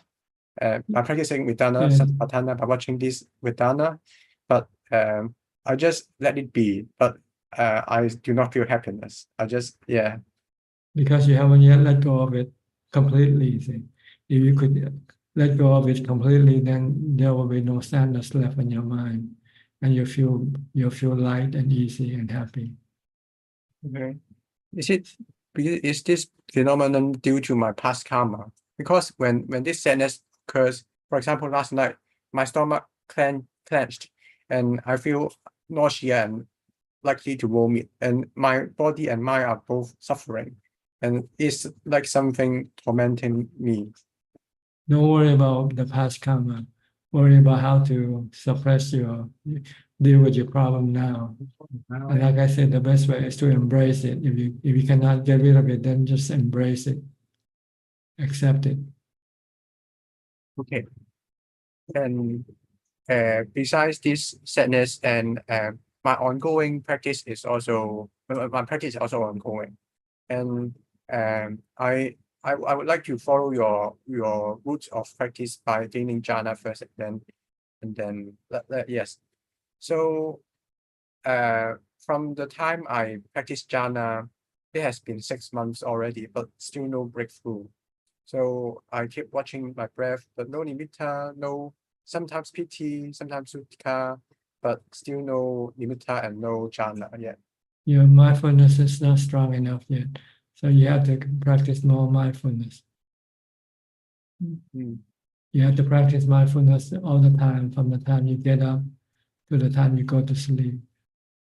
Always be mindful of your breath, be mindful of your body activity, movement, be mindful of a mantra to prevent your mind from thinking and wandering all over the place. Mm. And if you have more mindfulness, when you meditate, your mind will become more calmer, quicker, and longer. Mm. I'm sometimes so envy someone like you who can enter into jhana, because entering into jhana is like really gaining a full bliss, but I still cannot taste it. That's because you don't practice mindfulness. Envy other people won't solve your problem either. Huh? So try to be mindful all the time. As soon as you get up, start mindfulness. Okay, okay. So maybe I will, besides watching the breath, maybe I will add some mantra in my daily life to it. Yeah, mantra, or watch your movement. Whatever your body is doing, keep watching it. Okay, got it. You only And- watch your breath when you meditate, because otherwise it's difficult to watch your breath when you're doing something else. So when you're doing something, just watch what you're doing instead of the breath. Can you repeat? Pardon, please. When you're doing something, watch what you're doing. Don't watch your breath. If you're eating, watch your eating. If you're walking, watch your walking. Okay, got it. Only watch your breath when you sit down and meditate.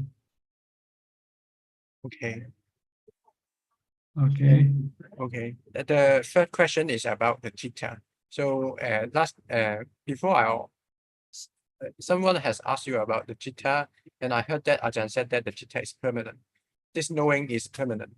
But Buddha in various sutta claims that the chitta is not permanent, saying that the chitta is permanent is a wrong view. So could Ajahn explain why, for what reason do you think that the chitta is permanent, but not rise and fall very rapid enough to make one feel like it is a continuous and permanent?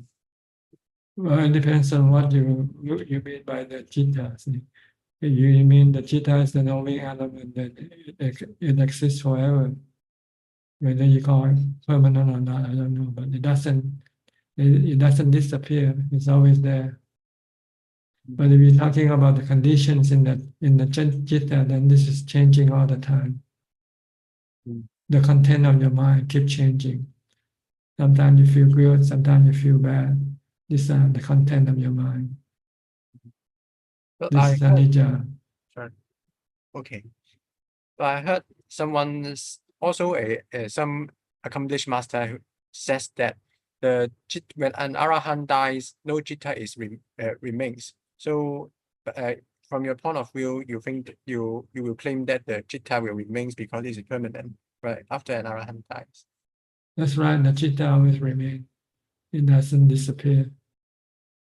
It just didn't go to zero, because you became enlightened or you die. It's still there. It's just whether it go take a new birth or not, that's all. Okay. So I see some controversy here. Some people will claim that the chitta is impermanent, it rise and fall very, very, very rapidly. Another camp like you will say that the chitta is permanent and it will remain when an arahant dies. Yeah, so I'm a bit confused. The Buddha said, use Kalama Sutta. Don't believe in anybody until you can prove it for yourself. So Okay. the point So that don't believe me, don't believe other people that you hear. Go practice and prove it for yourself. Okay. So the point that I can prove that this is when I became an arahant, right? That's right, that's when you become enlightened. Okay. Hope I can be someone like you, as enlightened as you. If you do the practice, you will. Okay. Okay. Thank you. You are my idol. Right. Yeah, thank you. You're welcome. Next, go to Singapore, Vince Chua. How are you, Vince? Yes, happy. Okay, you have any question? Okay.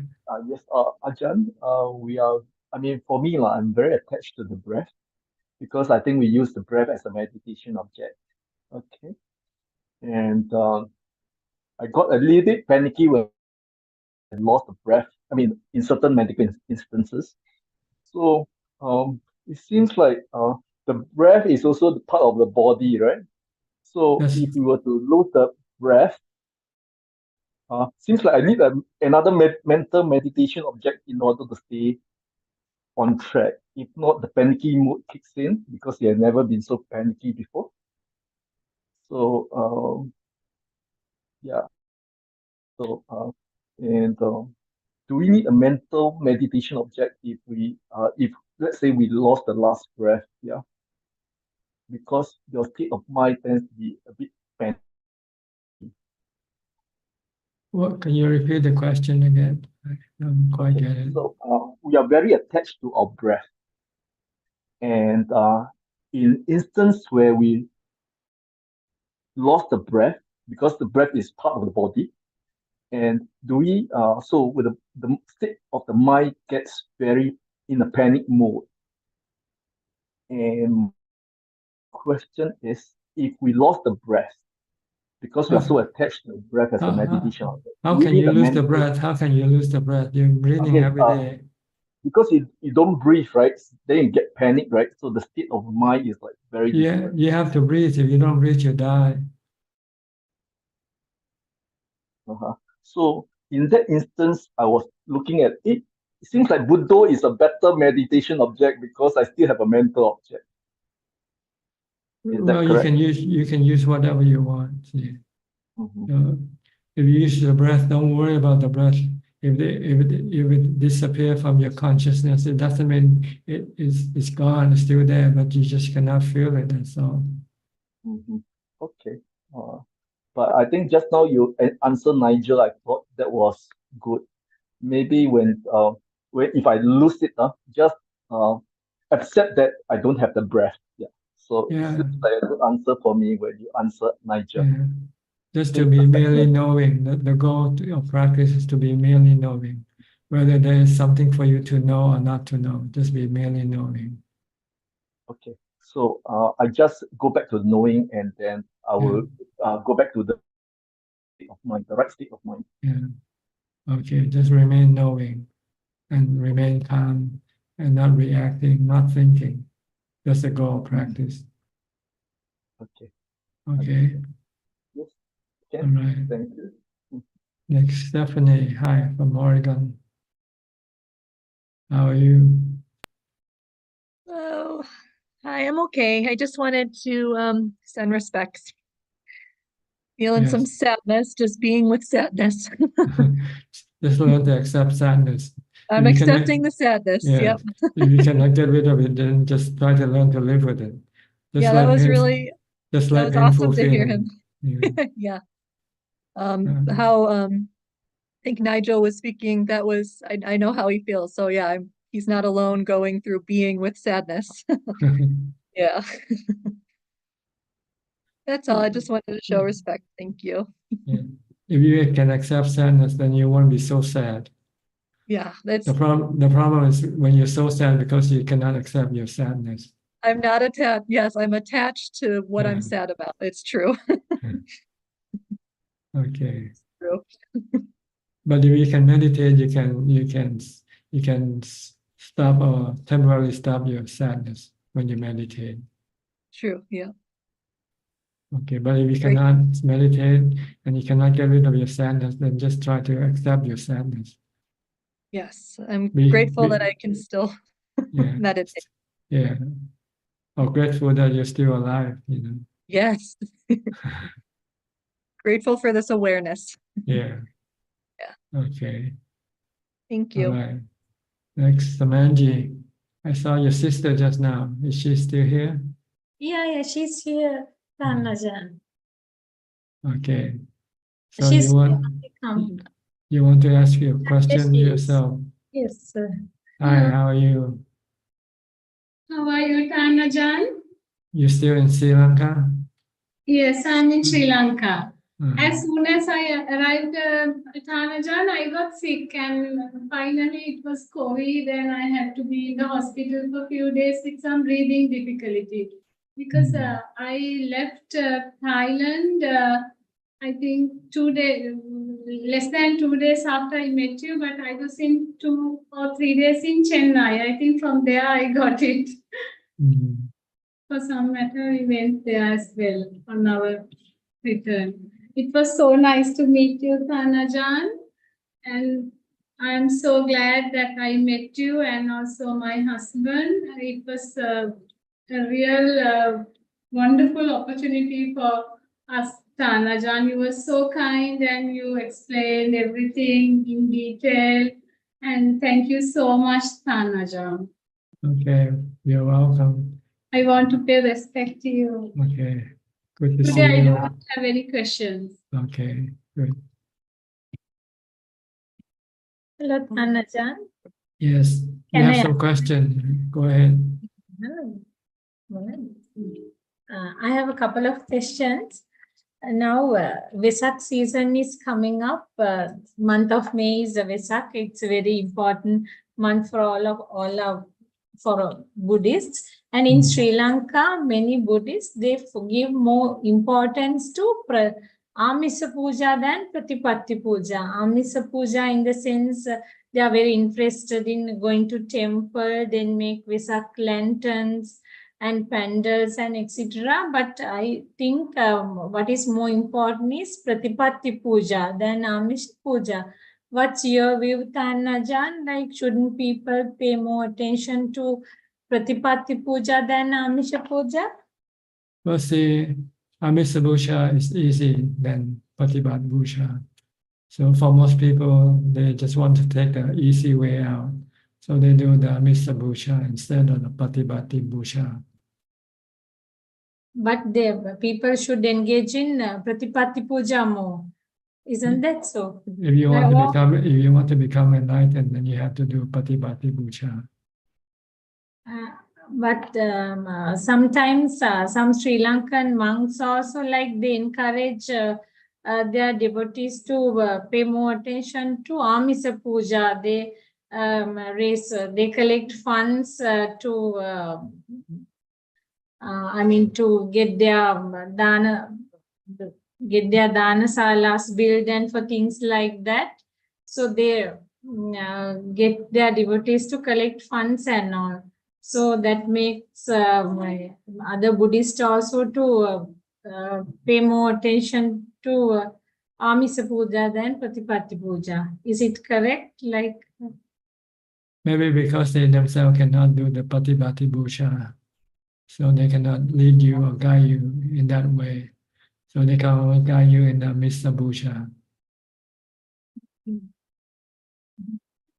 And my next question is, there are several, I heard a local monk saying there are there are several roads to one destination. Similarly, to attain nirvana also, there are several paths. But he did not elaborate on what he said. He just said that, does it mean that to attain nirvana, we can practice several meditations like Asubha, Vipassana and all? Could you explain? Well, there's only one path to enlightenment. That is the Noble Eightfold Path. But the way to practice it might be different from one individual to the next. Some people might like to practice in the forest. Some people might want to practice in the cemetery, for instance. Okay. Some people like to fast to help their practice. Some people like to use not sleeping as a tool to help them in the practice. So this can differ from character or from each person's character. I thought, Ajaan, I thought what the Buddhist monk meant was like we have several types of meditations to attain nirvana, like Asubha meditation. Like that's what he meant by that. Oh, you need to have them all the required one you have to have. If you want to become an anagami, you have to use Asubha. Okay. Without Asupa, you cannot become an Anagami, the third level Asupa. enlightenment. What are the other forms of meditation like one should practice to achieve nirvana? See, this is not samadhi. This is vipassana. And vipassana change from each level. When at the first level of a Sotapanna, you study the nature, the aging, sickness nature, dying nature of the body, so that you can then get rid of your attachment to the body. But then when you get to the second and the third level, you need to get rid of the sexual desire. Okay. And in order to get rid of this sexual desire, you have to see the body as unattractive, not attractive. Can all come under vipassana meditation? Yes, this is vipassana. Okay. It means that you already have jhana. In every level, you need jhana, the support of jhana. But the contemplation or the investigation change from level to level. Okay. Okay. Okay. Then the Sutta Pitaka contains several suttas. Like it's not possible for an individual to read all of them because it contains more than thousands of suttas. So could you recommend a few suttas one could read to achieve nirvana? I mean, to help the person to enter the path. Yes, Could you yes. name a few? I actually made a book in Thai, collection of the 5 important suttas. The first one I call the Mangala Sutta, the 38 steps to Nibbana. If you can follow the 38 steps taught by the Buddha, you can become enlightened. Called the Mangala Sutta. Okay. Then the next one is the Dhammacakkappavattana Sutta, which is the first discourse given by the Buddha. This one he taught about the 4 Noble Truths and the Noble Eightfold Path. And the next one is the Anattalakkana Sutta. He taught about the theory of anatta, nothing. There's no self in anything. Everything is a natural phenomena. This is the Anattalakkana Sutta. The fourth one he taught about the Atita Pariyaya Sutta. He talks about the fire. He said that all the sensual objects are like fire. When you see something, it causes your mind to become hot, burning your mind with anger or with fear, with hatred, or with love. So this is the fourth sutta I recommend it. And the last one is the 4 foundation of mindfulness. This is the sutta that will teach you how to practice mindfulness, how to meditate to get into jhana, and how to investigate the nature of the body, the feeling, and the mind. So these are the 5 important sutta that you should study if you want to become enlightened. And also, Ajaan, like what are the key factors one needs to concentrate if he wants to become enlightened during this birth itself? What factors or what conditions? Sorry, the key factors in the sense key, like what are the you have to have faith in the Buddha, Dhamma, and Sangha. This is the main important thing. You have to have faith, complete faith in the Buddha, Dhamma, and Sangha. Take the Buddha, Dhamma, and Sangha as your teacher, nobody else. And believe in what they say and follow what they say. And by Sangha, Ajaan, you mean noble right? disciple, noble Sangha disciple. Arahants, not yes, Ariya, from Sotapanna up to Arahant. Yeah. They will But guide you. in most of the countries, like we hardly find even a Sotapanna in many countries. If that is the case, there might be some around. You just have to look for them. They don't come out and show themselves. You have to look for them. We have to look for them. You have to study with them and learn from them. Then you can eventually find out whether they are noble disciples or not. Unfortunately, in Thailand we have this Thai forest tradition, which produced many noble disciples from Ajaan onward. But not in Sri Lanka. Yeah, unfortunately. I don't know why Sri Lanka being such a good Buddhist country, we hardly find arhants. Only a very few sotapannas. Not anyone to my knowledge, Ajaan. Maybe it varies from time to time. Maybe things change. Thailand might lose, and then might go back to Sri Lanka. Yeah. So it might go to America. Who knows? There are lots of monks in America now. So they just move around. Yeah? They change. It depends on each individual who follow the path, whether they have the ability to become enlightened or not.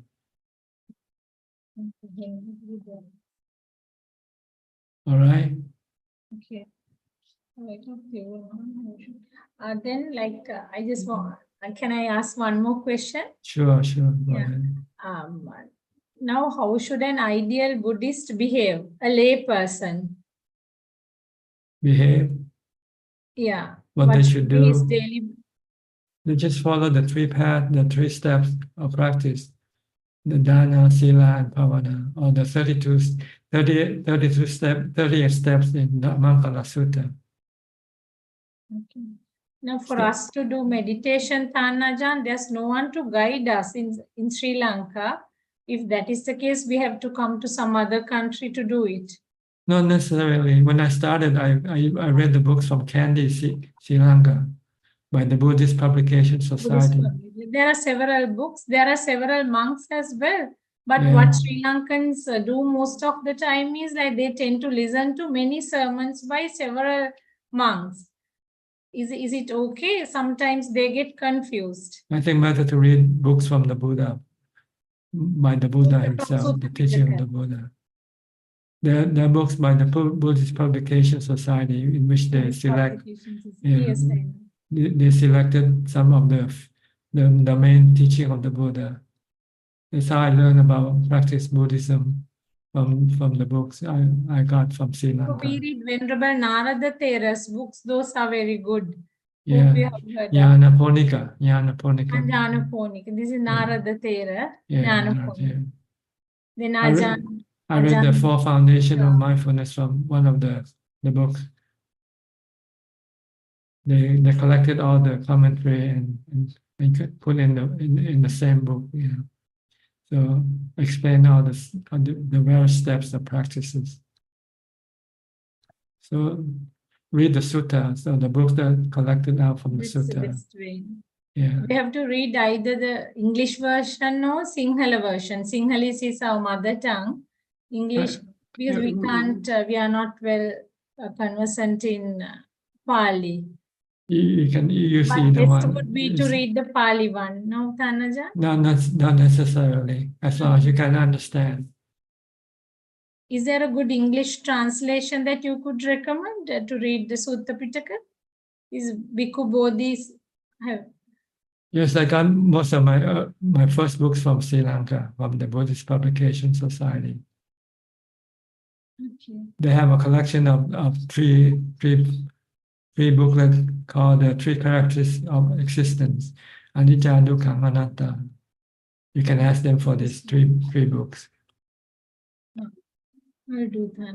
Can I ask one more question? Sure. During this Vesak season, in the month of May, people save a lot of animals from slaughter, actually. Cattle, cows and all. But there are certain monks who criticize that, saying that those animals are anyway destined to die like that. That's their karma to get killed, and there's no point saving their lives. And we would rather not think too much about the animals because that's their bad karma. So we should not go and save them from slaughter. Is it true? Like, shouldn't we do that? No, I think you should help people or animals if you can. It's no because harm. that's loving kindness. If you want to practice loving kindness. Save them from slaughter. Yeah. And everybody wants to be saved, even the monk himself. Ask him does he want to be saved or not. If someone wants to kill him and somebody came and helped to save him, would he say, no, don't help me, it's my karma to die or not? Yes, even I thought so. So we should save them and help them. Yeah, we should try to save if we can.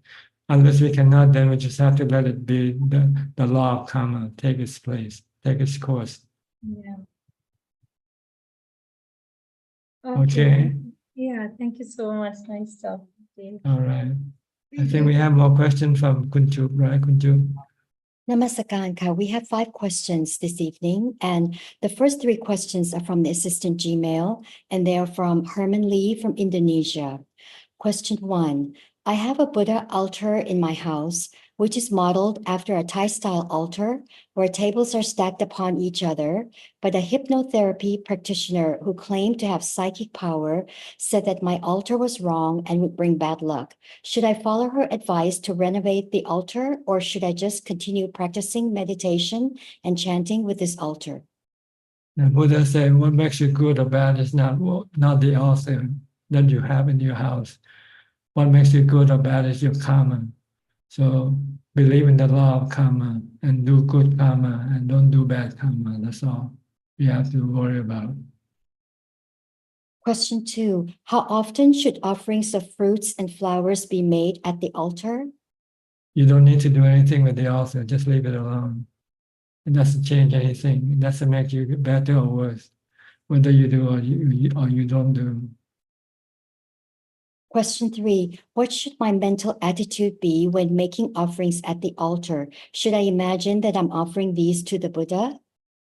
Just think of the Buddha's enlightenment and teaching. That's all you want to do. Remember his teaching and follow his teaching. The next question, which can be summarized into three brief sentences. Avoid doing bad karma, do only good karma, and purify the mind. The next question is from Lee Tekwa, and it's from Facebook. Hi, Ajaan. If I'm constantly irritated by a family member's actions and behavior, what should I do to change this feeling of irritation to a feeling of loving kindness? Thank you. You just have to accept them for what they are. Like you accept the weather. See, if you can accept the weather, then you won't have any negative attitude toward them. Then you can have a positive attitude, which is loving kindness. So you have to accept them. That's like you have to accept the weather, because you have no choice. You cannot change them. So you just have to take them for what they are. All right. Is that all? The last question is from Aini Lam. Hi, Ajaan. During the final liberation of Ajaan Man, the chitta illuminated from the heart. So is the chitta the heart? It's the same thing. What eliminated is not the chitta, it's the defilement that's being eliminated from the mind or the heart. The heart and the mind is the same thing. Sometimes we use them to refer to the two sides of the. If we talk about emotion, we talk about that. We refer to it as the heart. If we talk about intellectual, we refer to the mind as the mind. But it's one thing. It is the knowing element. That is all, Ka. Okay. All right. That's about all the time we have for tonight. Thank you very much for your company. I hope this meeting is beneficial for you and can help you advance in your practice. In the meantime, please stay safe, stay mindful, and keep on practicing. And if all goes well, I'll see you all at the same time next week. Thank you and goodbye. Thank you, Raj. Thank you, Thank you, Ajaan. Ajaan. Thank you, admin.